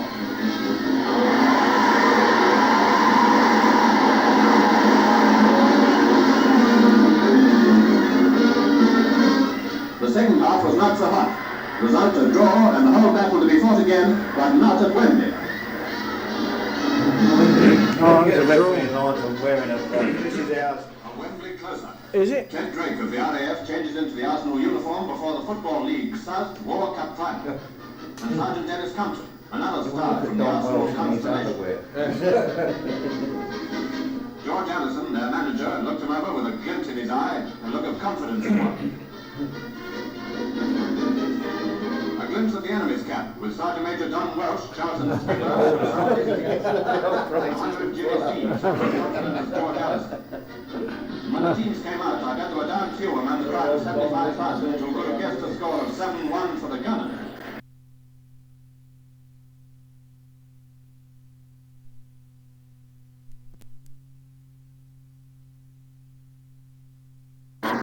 Did you try and actually meet Bronx? However, that deuce is added again. Yeah, I did actually. That's what I had it at one time. Well, I didn't know what the title of the No, video you've was. got the number as well now, haven't you? There's no number on there actually. It just says Silver Herbs Collection 4. That's all I can see on there. But it's surprisingly good quality. Yeah, it's very interesting. The tragedy is that Charlie's not on. Yeah. Yeah, well, it was on. Yeah. The Duke of Edinburgh was Well, it's been taken, but strangely, it's a packaging one rather than a movie time. Jones were mingled with anxiety due to judge by individuals in the vast crowd. Well, this movie time thing used to have a camera scanning and he's got this movie time. I'm talking about long on the wall. Where would you get this? Well, Andy's been trying to get it. It's not easy. It's pretty. I've been playing around all the. Blackpool's left back manager Newcastle football rose to the great occasion. I spoke to him about that. He and all the team were up against it. 25 minutes after the restart, Manchester drew level when Rowley finished off from a free kick. Well, the bloke who could have done it when he was a child was still Jimmy Hill. Two more. Manchester now right on Andy was top. saying, the fire of Phil comes from about 3/4 seconds. And that's without any showing. Within 5 minutes, they take the lead for the first time. Then Pearson runs through and scores on his own. But even to view it down their premises, I mean, it's like I say, that ridiculous, isn't it? Very easy, isn't it? And it's geared towards commercial film. Yes, it was. Of course, television. Yeah, so the match is over yet. All the same, it was a good enough when Manchester's right half scored from far out to make it 4-2.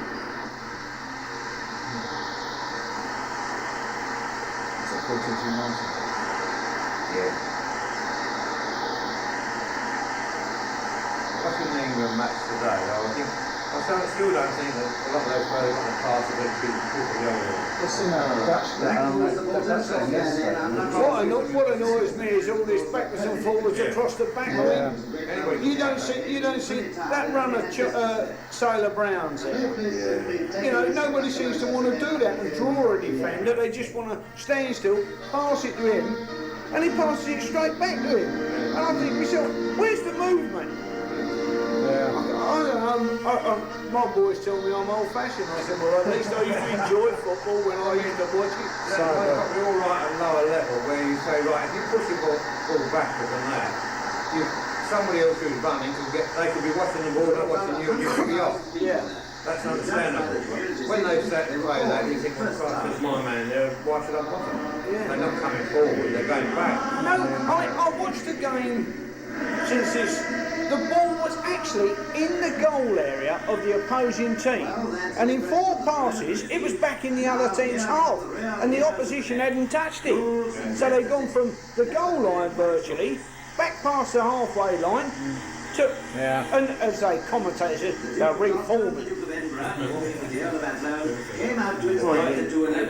level of crowd behaviour, even at these occasions, I mean, it's got the skill to be the player these days. you hear people on here, this abide with me stuff and that, well, nowadays it's hounded down and that's right. Well, I said last night, I was watching the Ireland game with the wife, and I said, what annoys me is this derisory whistle when the national anthem's being played of any team, you know. I mean, we all used to wait, well, if you take the Express song sheets and things like that, and we all sing, but all they want to do is do all this obscene chanting. And there's some idiots who are wearing Union Jacks and that, you know. Will be fought out by quite different teams, gets underway. What annoys me is they keep calling them fans. They're not football fans, are they? No. It's one thing they're not, you know. I think the media have destroyed rather too much this other clown in Nottingham. To be honest, you run aside, would you put a player in your side who match after match ain't done nothing like Barnes? No. I wouldn't. I'd have dropped Well, where was Beardsley yesterday? Yeah, where's Beardsley was out. You know, he should have been off. Yeah. You know, he had a bad match to match before the last 2 matches. What do you think of Hoddle, Charlie? I'm of the belief that Hoddle, if you bring him on in the last half hour, all right. Because the others are tired out. Yeah. But I would have loved to mark him in my day. because I don't think about the kick of the ball. No. Because, you know, he relies on people getting inside. People say, well, look at the balls he puts through to people on the run. I said, he's no business to get that ball through. If I was marking you and I stood watching Huddle with the ball, I know full well that you were Huddle trying to get that ball through, and I'd be able to see my man and the ball. And he likes to receive it. And I'd be running. He don't like to fight for the ball. No. So he can cut off the supply as well. Yeah, all you've got to find, put somebody on him, knock him out, give him a 10 minutes of good now, real hard work. Yeah. Be there, boom, boom. But Yeah. and you could say good night for the rest of the match. Yeah. And when you asked, when they came on second half, everybody was tired. If you watched that match yesterday and you watched it, the time he pushed the ball, well, there wasn't even a bloody soul about it. He might, and they said, oh, I thought, well, what is that from? There's not even a man anywhere near. Well, I mean, again, you get a guy like Adams, who they're saying, well, he's only young, he's about to die. Well, the worst thing about the ever seen him in life and that is an active speed. Yeah. I don't believe it's that's not good. No. If you watch him from now on when you see him, he's always alongside the man. Yeah. You know? So he's always going to struggle. The back forward don't. He always goes forward too far when he's no business to go forward.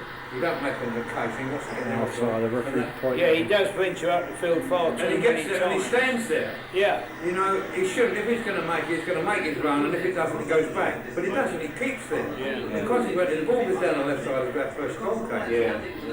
And he's miles out of position. He's never going to get back.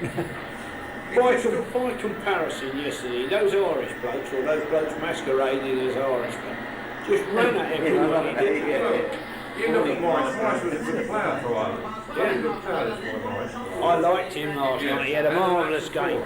But you watch, and he can use the ball, you watch Stephen. I know. Crosses the ball, you think, I'll give him 1 out of 5, he'll get a cross. You know? And he doesn't, he's lucky he gets 1 out of 5. Yeah. Where he should put the ball. I mean, at that level, you should be able to put a ball within a yard or 2 yards of where you want it.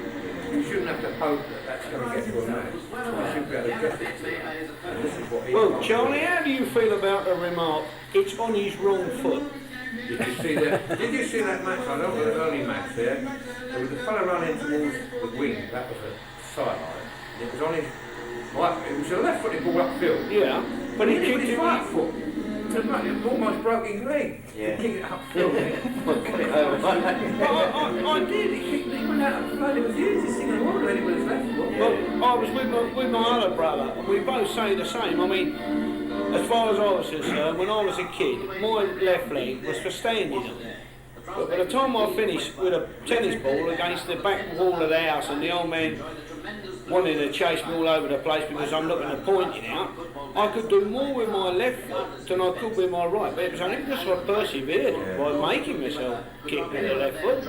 And when these blokes are paid professionals, and I mean, compared to what Charlie earned as a professional football, they're millionaires, aren't they? Yeah, he says it's on his wrong foot.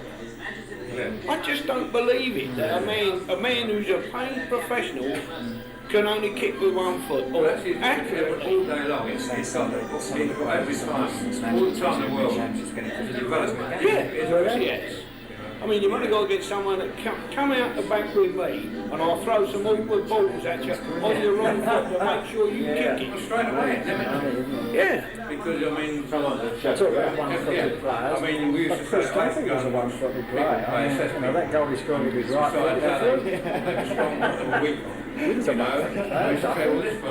There'll always be one-footed players. So if you can forget about that, you know. International should be. You can tell certain fullbacks now, and no matter how many times you told them, they still go that way with dummy, won't they? You can't go that way. Yeah. The English team. You've got to go the other way. Yeah. You can't keep chances. If he comes inside, he's not going to hit it. You see, Lineker should have put that. Missed that 5 the last 2 games. Yeah. I mean, he should have put that one in, but it was. Lineker should have put that in. I know it was narrow, but it wasn't that narrow. He should have shot it earlier, actually, before it got too tight. You know. He still had the time, but he still had the time. He still had the time in the room to control it a bit more and move towards the goal. Moved it out. Or Fred would cut the line and put it back on. I think it was right foot. I said they wouldn't do anything because they got not one charting player in that unit team, so I said they wouldn't do anything.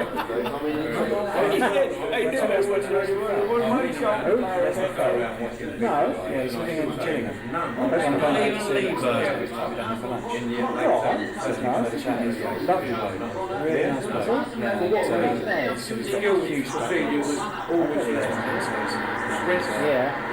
Just kind of out of the blue. And he said, Pepsi could come along next. Well, he couldn't make it. He'd love to come on this week. But he's going down to the Charlie season. Oh, yeah. But he's also seeing Ted Quaker.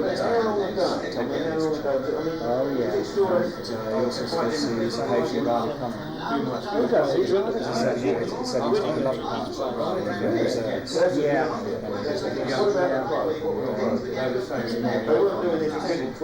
Does he have anything to do with it? No, he went down to the he's enjoying his time off. But he went down to the opening training grounds last year. Oh, really? He met some of the other players. Yeah, because he actually took over for Wilkinson, I think, on the right wing when Wilkinson practiced. He only played before the City Cup final, wasn't he? That's right, yes, he did play. He said, but he wasn't, he was like, maybe I wasn't going to play in 47 years old. Was he supposed to get the end of his career? I suppose, yeah. He was playing till 53, but he was just yeah.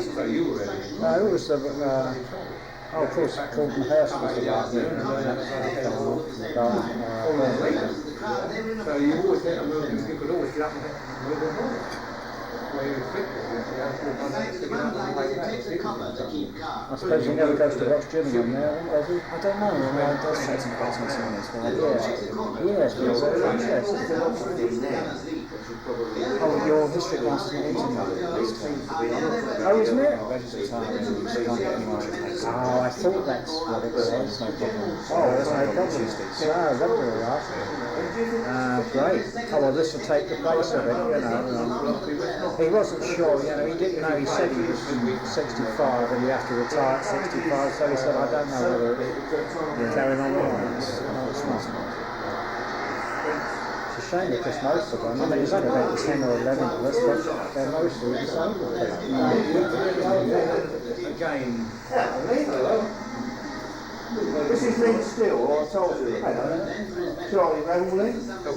Oh, this is no George couldn't get along. I bet he can't tell me when Glenn Miller played for Chelsea.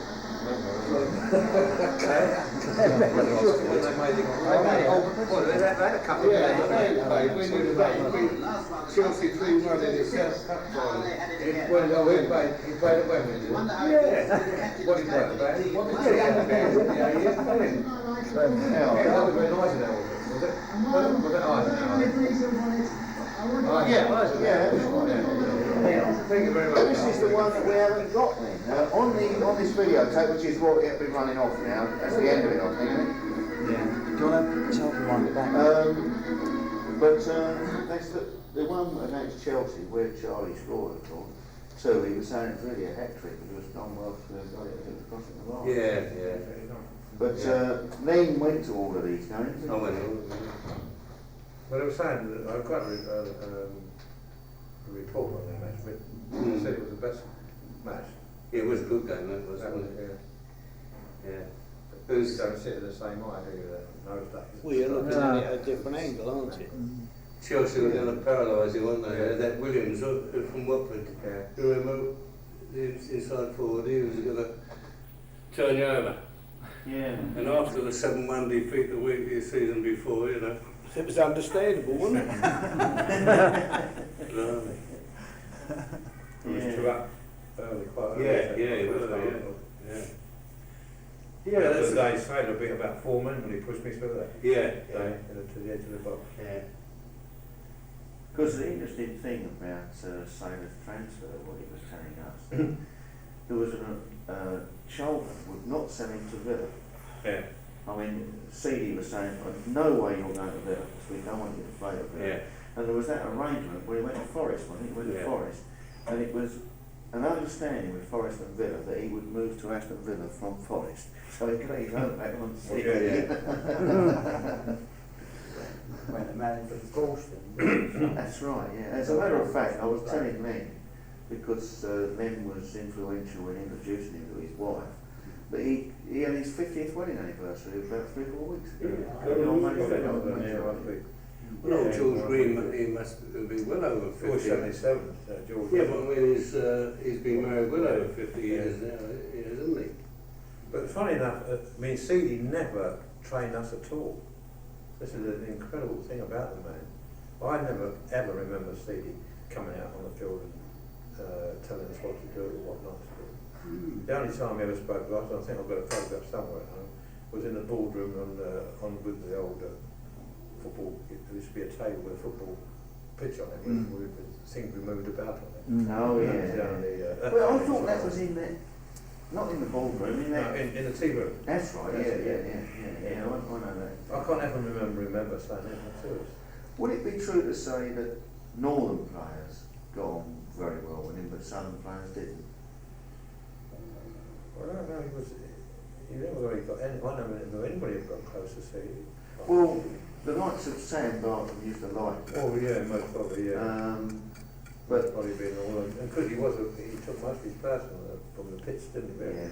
When you think of Billy Shrever, Robinson, Stevenson, they all were people that came from concert all around that area in Newcastle. Young players that call him Sir down here. Spennymoor, somewhere up there, Spennymoor United. He got Johnson and Dalton up there, didn't he? Yeah, got a load of them. But is it true also he used to walk past people, players, without talking to them and that sort of thing? He did strange things like, we played at, we were struggling for going up one year, or staying in the first division, and we had 5 games to play, and we had to win them. And we played at Stoke, and we won 3-1. And somebody got sent off. Sidolin, I think they got hurt, I think we had got. And so the next Saturday, the next week, I was playing snooker with Greg Upton and Malcolm. And Greg said, I'm playing in your place, I'm playing Charlie. You know, this was Thursday night, you know. Yeah? So I said, what do you mean you're playing away? He said, the boss stabbed me and he said, I'm taking your place out of it. I said, oh, no, you see. So I said, what? He said, well, you had a bad match last week. And I said, well, we won 3, it was 0-0 half time, we won 3-1. I said, not only that, I had 2 men coming through. I said, I did get a bit of running around. And you finished out with 10 men. So when I said, he said, well, you did have a bad match. I said, yeah, I know, perhaps I did. I said, but we won 3-0, 3-1. And I said, I did have Sid's right half coming through as well. So he said, yeah, you did. He said, oh, you're playing. And I thought, that's bloody fine. So we went to Sunderland and we went up there and we went somewhere else and we won a game, and we went to Burnley and we had to win at Burnley. Yeah. We were staying at the Park Hotel Preston that time. And we won 2-1. So we won all our last matches. And then we had a game afterwards. You know, he bloody dropped me. Really? You know, as soon as that bloody match was finished, he dropped me out there. And then when next year, somebody said, the Derby Scouser, Jack Nicholas was assistant manager with the Derby, you see. Yeah. So the boss sent me on C sent me, he said, Charlie said, I hadn't been playing for about, 5 or 6 weeks, I think, and about on the any side, not a third team either. One in the second team, one in the third team. Midweek matches, he said. So you had no matches? Nothing. He said, he said, Derby County here, he said, they come down and ask you whether you go. So I told him he was perfectly happy. I wanted him and he said, but they insisted on having a chat with you, And because that's how I went to Derby, they bought me a house, bought me good to me. A few £100 besides, I thought, well, I might as well move on, That's the way things were done, Charlie. Oh yeah, because he did it twice.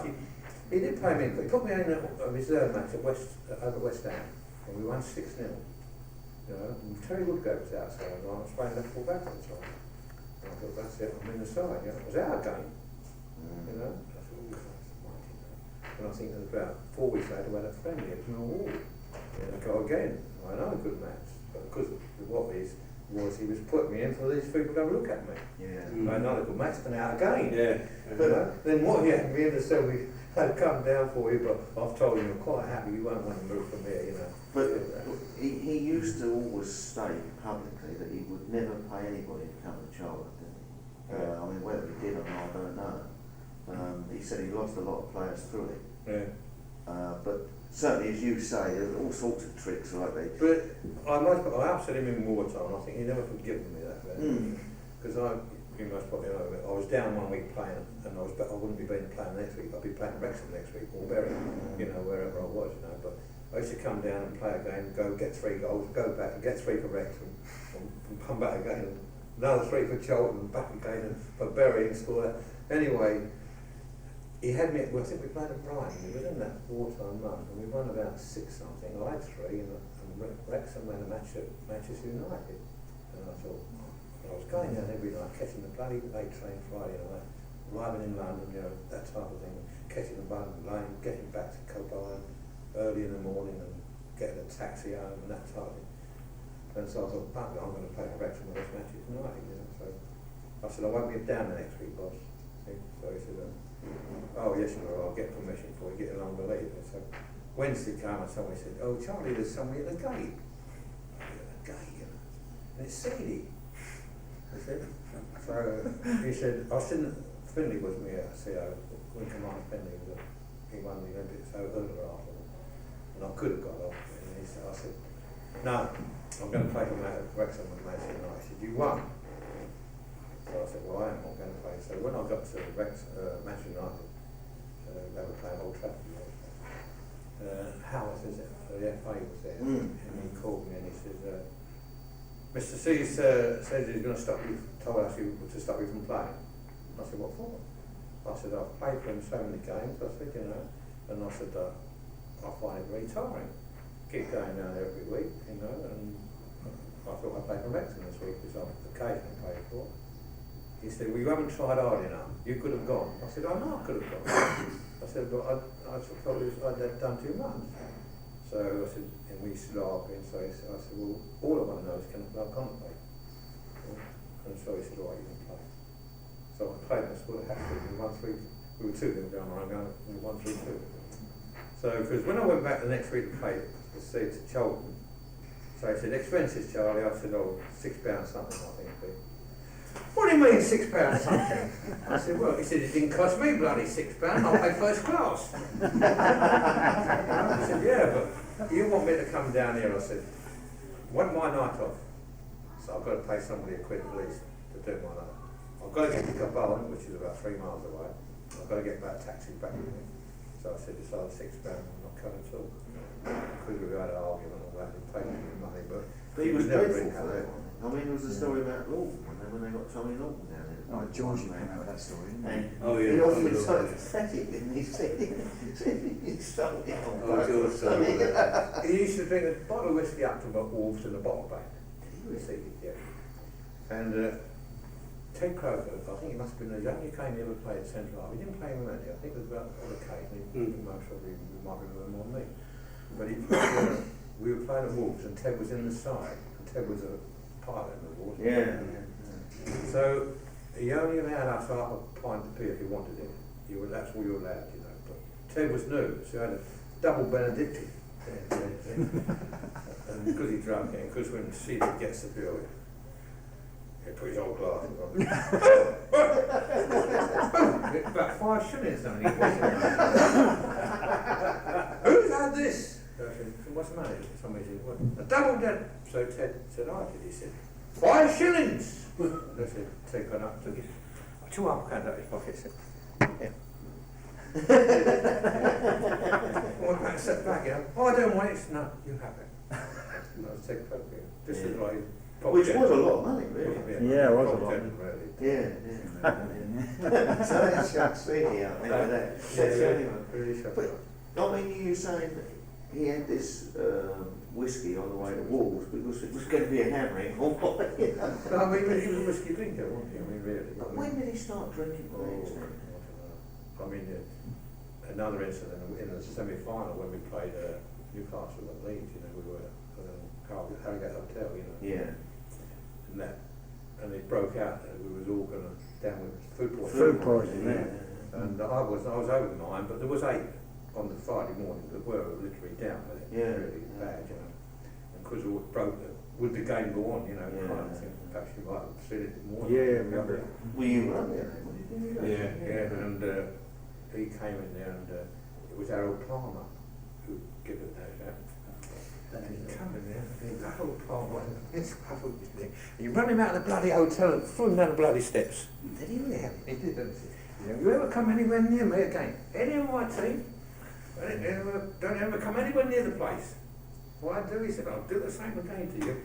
It was Harold Palmer. Yeah, I knew it was the stand. He worked for the stand at the time, wasn't it? Yeah. Now, the funny thing is about Harold Palmer, his memory went. Did Yeah, and he used to come to the Valley. He was there every home match, and he always turned around to Colin Cameron and said, oh, well, what are the arrangements here? You know, where's the press room? This was every fortnight he was there. And, I mean, this was a man who'd been covering the games at the Valley for the last 40 years, actually. You talked to him. But he then wrote, there was in the handbook, I'll tell you what it was. It was in the Charlton handbook, Harold Palmer remembers, which was a funny joke to all of us, because we didn't remember him gone. And who's the guy who recently died here in Begbie Road? Alec Hurd. Alec Hurd, that's right. And of course, there was a trainer and everything down there for years. Well, he killed him off in it. He killed him off in this. He said, sadly, he's passed on and that. They had to print a retraction in the programme. Because his memory had killed him off in this place. Harold Palmer remembers it. Talking about a scout called Ned Little.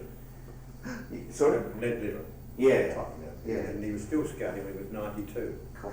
You know, and it was Billy McCracken. Yeah.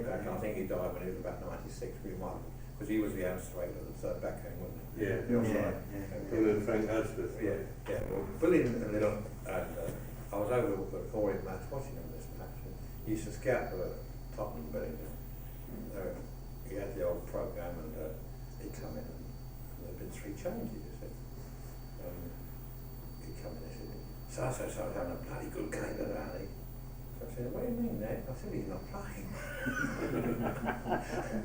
And I'm sure that they only paid him, you know, because they knew him and had been there with the club so long. Yeah. So I went over the stands and I saw these 4. There was Ned Little, old Charlie, what's his name was down at Cheltenham. Notty King. King of Cheltenham, and he scouted for a bit. I know the youngest one was about 82. There was 4 of them. About 90, and it was a hot day, and I could see the sweat was all about 2 miles to walk, and all 4 of them. And I started to be caught to give them a lift, you know. And I don't think they made the bloody ground out. It was Charlie Curtis. Do you remember Curtis? Curtis. Charlie Curtis. Yeah, that's right. Yeah. There was 4 of them. I remember. Never got enough of them. Charlie Curtis. He used to have something to do with the third team. Well, he did a bit of kids spare. Nice man. So at the moment, it's what Jim. What, the right back? Who else Curtis. is on there? Bob Curtis, your thing. No, Yeah. Bob Curtis, fullback. No, I mean, that's the name. Yeah, Charlie Curtis. I mentioned that earlier, didn't I? We said Bob Curtis to Nutty you. King was the scout for a long time, Charlie, wasn't he? Yeah. Nutty King, do you remember him? Yeah, I do. No, it's fine. He'll get it right. I mean, it is bloody right, making God be right. Oh, no, I mean, come up with that. Yeah. Right back into Saturday back. He used to organise the tennis games up on the Plumstead Common somewhere. There used to be a tennis courts up there. I don't remember where they are now when I travelled around. Yeah, probably were. Some up there. I think the biggest joke that my brother used to say was the cup of tea and a biscuit that you got in the hospitality suite at the end of the game, you know, at half time. I mean, I went to Millwall on many occasions because he got me in there, but blimey, you see this lavish table of food, sandwiches and everything else, and you could have what you like. But he said when you go to Charlton, you get a tatty old bit rich tea biscuit and a cup of tea. Well, that's it. I mean, it's strange. I mean, some of the places you wouldn't have thought that you were received, I mean, were far better than all the first division clubs. You go to Luton, you was always well received. If you went to Hull, waiter service, and more or less, you know, bow tie fellow there, waiter, was always there, sit down, sir, what do you want, you know, and that kind of thing. You go to Tottenham and that, and you'd be pushed in the same kind of thing as you would have been Chuck. Yeah. You go to Chelsea. Did you ever go to York, Charlie? I always thought they were a friendly club, you know, the old fireplace in the border and York City. No, I've never been in Terrific York. club. I played on there once, but never been in the border there. Yeah. I played on 82 ground. Have you? Which is, which must be a fair. Right.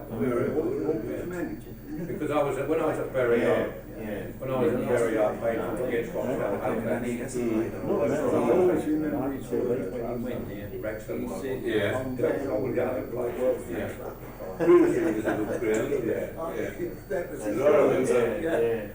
When you're playing up at Grimsby and in the morning, all the team, when the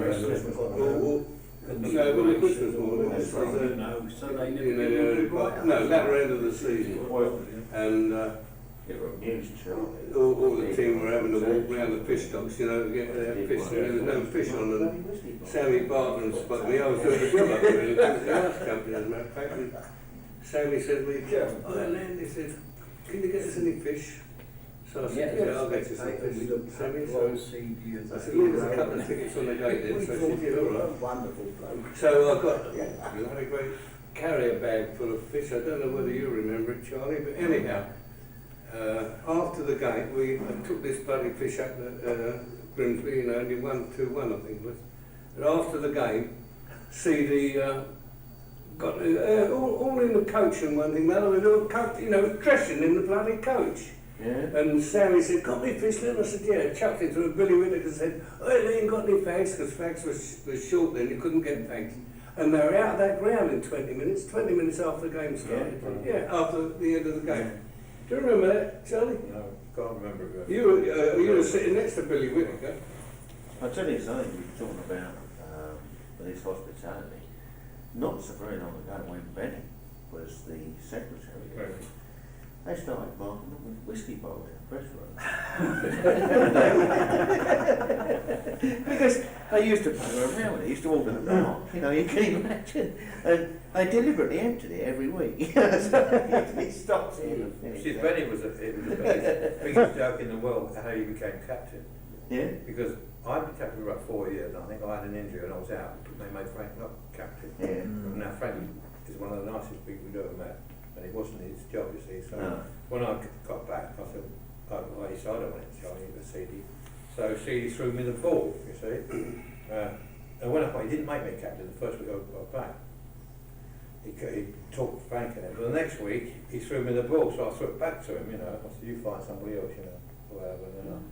So you had a good relationship? Yeah. So he said, "Oh, Perfect who is it, understanding. Charlie? Sam? Ah, I can't get bloody Sam. No, Harold?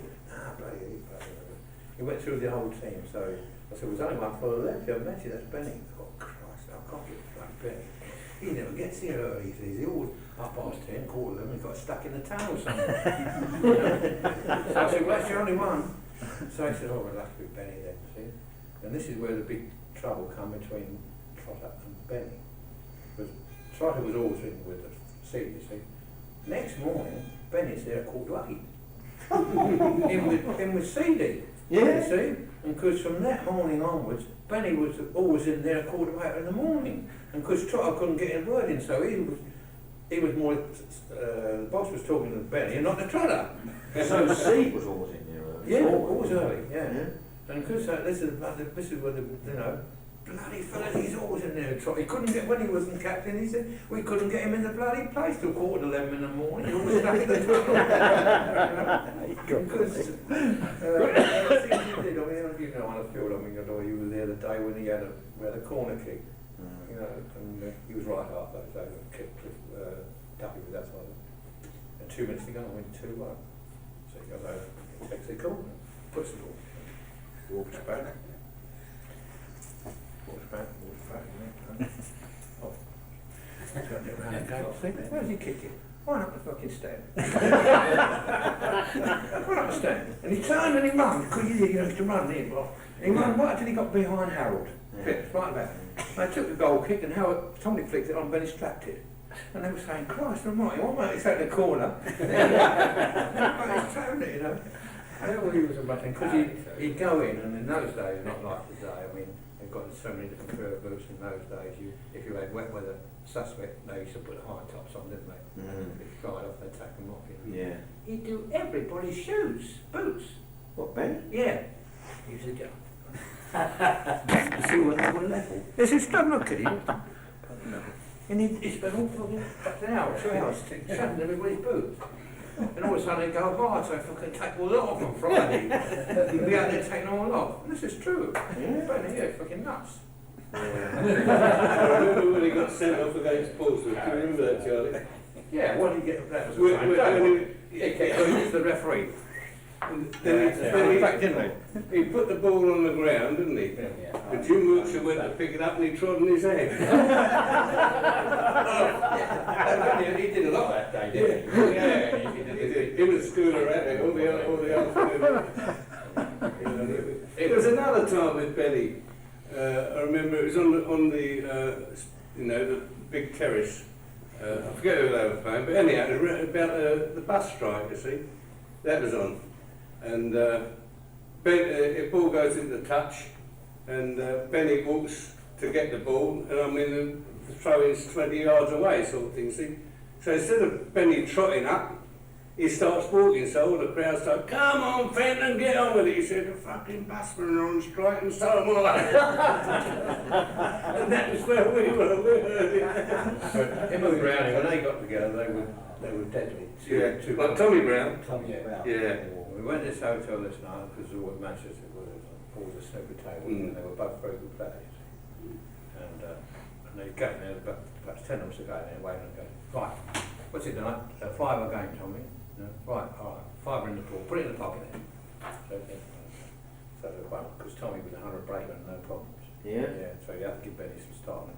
He's got about £40 in there or something. All of us were watching him. £40. That's a long time to go, this is, you know. So Christ almighty, so I get back to the road, I said, "Christ, Tommy," he said, "Why you lost that?" He said, "That'd be silly," he said, "we was only having a game." He said, "You know, we wanted the table all evening." Who fucking had the time, they do? He was a character, though, Charlie, wasn't he? Tommy Brown. He said, "Can you fix a golf match up with Charlie?" I said, "Yeah." We're teaching the market, and his mate is a bookmaker, you see, so I said, "Yeah." He's fucking struggling along the first tee, you know, and he drops his bag, you know, says, "Well, just after the war," when he came to the club, and then all new balls fly out. Couldn't get fucking done up balls from anything, you know. Christ, it's Titch's eyes. You must remember Titch in the market, little fella on Curtain County, in what he'd love to say. And this other fella, "Where'd you get them? You want to sell some?" "Why, do you want some, you know?" And could they fucking sell all his balls, you know? I said, "I'll trade half a dozen for yourself."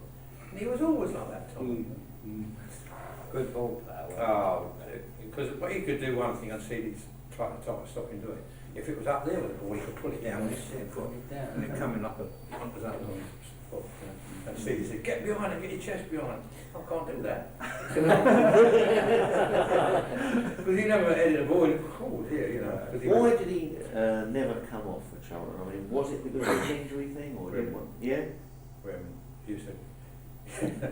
He used to come in and they would try to open a telegram one morning, you know, and we had a cup match next day, and it was Friday morning. And it said, "See you tonight at so-and-so hotel in London, 8 o'clock, love, Sylvia." That was his girlfriend. What, Trotter's daughter? No, Tommy Brown. Trotter's girlfriend, I couldn't see Trotter having a girlfriend. He used to come in and some mornings down and say, "Look," and he'd strip down and be all lipstick marks all around his tummy. God, it must get a better night. It must get a better night, he used to say. Must get a better night.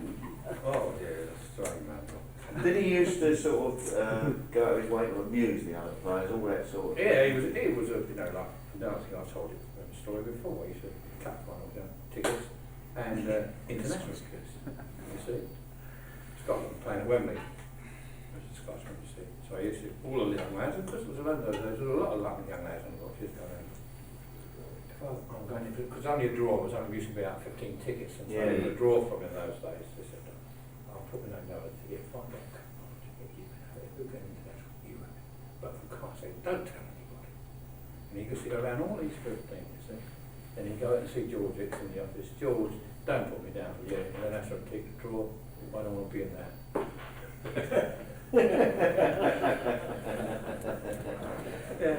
Tommy.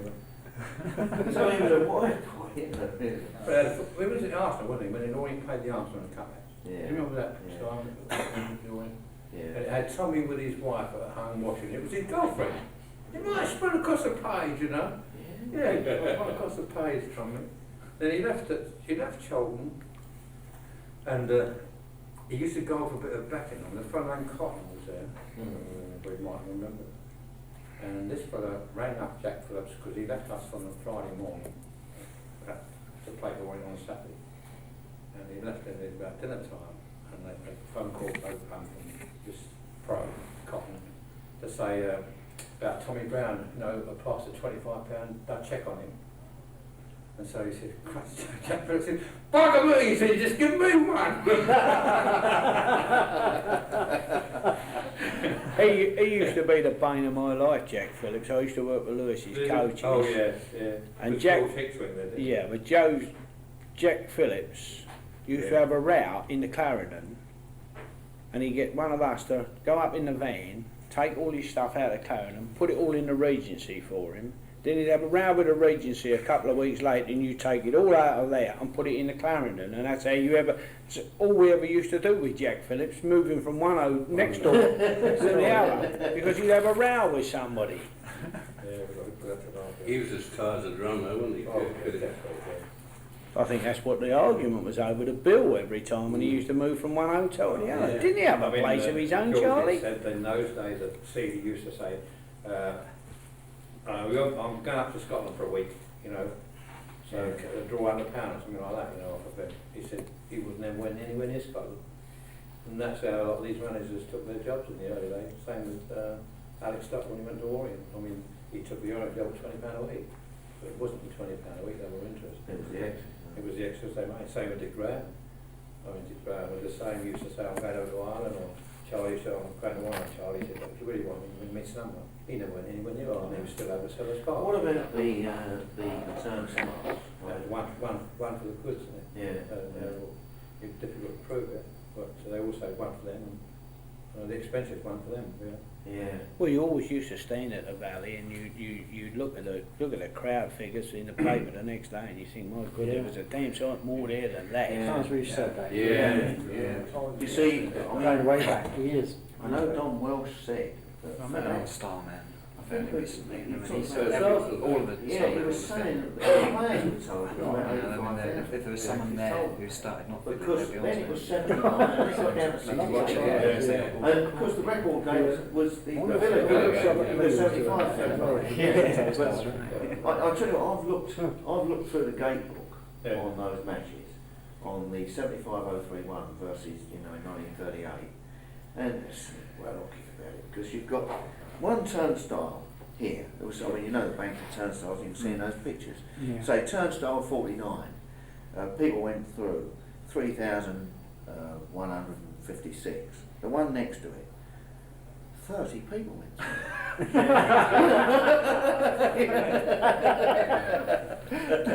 Well, I know, as a spectator down there, in between the end, this end of the stand and that little hump. That's the only place I could get, and I could only see half the bloody ground. That was diagonally across the ground. I couldn't see the other side. I mean, there's so many people there. And, well, we always reckoned there was 79,000 there. Because it was published somewhere, but then In those days, the old trams with the turnaround, that was Yeah, well, my old dad always used to reckon they could empty a football ground quicker than anything, the old trams. I'll tell you one day that... Do you remember this? It was said that when Wembley was sought for in the early days, it was either going to be Wembley or Charlton. Yeah. Charlton lost because they couldn't get the turnaround of the That's right, Yeah, it's got actually, Colin has got the football and athletic news with that, isn't it? Actually on the front page. But certainly the old trams were full up and all, weren't they? Back then. Well, they used to turn up. They used to turn them round just where you used to walk down under the railway to get in at Floyd Road, the main gate, didn't they? They used to turn them round there and shunt them all back up. Well, Slumsy corner, they When I was with my brother, we were often pushing Yeah, yeah, they must have like 10,000 people when they Well, 'cause- took them up. yeah, the odd thing about it as well, Charlie, is you weren't leaving behind it. They used to arrive on the trams as well, didn't they? Yeah, well, I'll tell you, I was just going to tell you the story there, and Frank, you know, because it was a proper dreamer, you know. Yeah. And he fell asleep in the morning, and his wife had gone out, and he didn't wake up late. Because he got to Woolwich and couldn't get on the tram. So he ran all the way from Woolwich to the ground. In 5 minutes before the kick-off, he came through the bloody gate and he ran all the way from Woolwich to get through it. And that's a true story. Yeah, no doubt. Yeah. He's up Cowboy. That's great. Let's have some yeah, again. I like it. Well, I come round when we quite often had to walk from the square to Shelby, because you couldn't get on. Well, where we... Well, Don Welsh used to charge him penny down the hill and tuppence up, didn't he? Did he? Yeah, I've heard that. That's true. That's a true story. That's a true story. We used to take it for a ride in it as well. Well, I don't know, but I know that if he was going down, it was a penny. If he was going up, it was tuppence. losing shadow. Well, tight is one they ever knew. Shrewd businessman, though, wasn't he? Yeah. Hey? Shrewd businessman. Yeah. And as a spectator, I always thought you footballers had plenty of money, was supered up right to the top. And that's what we used to believe. Those days. I mean, most of them didn't have a car still. Oh, I did. In fact, I sold mine when I came out of the army. Or the Air Force. I've been held up for about 6 years. And I sold that to start at home, but I never had a car again until 55. How many players had cars that you can remember? I mean, obviously Don Welsh. I can't remember quite honestly. I know Chris and them, none of that was this, you know. Old Chris was then picked by his wife, you know. Who? Chris Starr. Yeah. You know, she had him like that, really. And he said, what are you doing tomorrow morning? I said, I'm golfing. So he said, give us a knock, I'll come with you. So I said, all right, half past 8. I knocked on him when we golf up. He said, oh, me too. That was his wife. Charlie's going to golf. She said,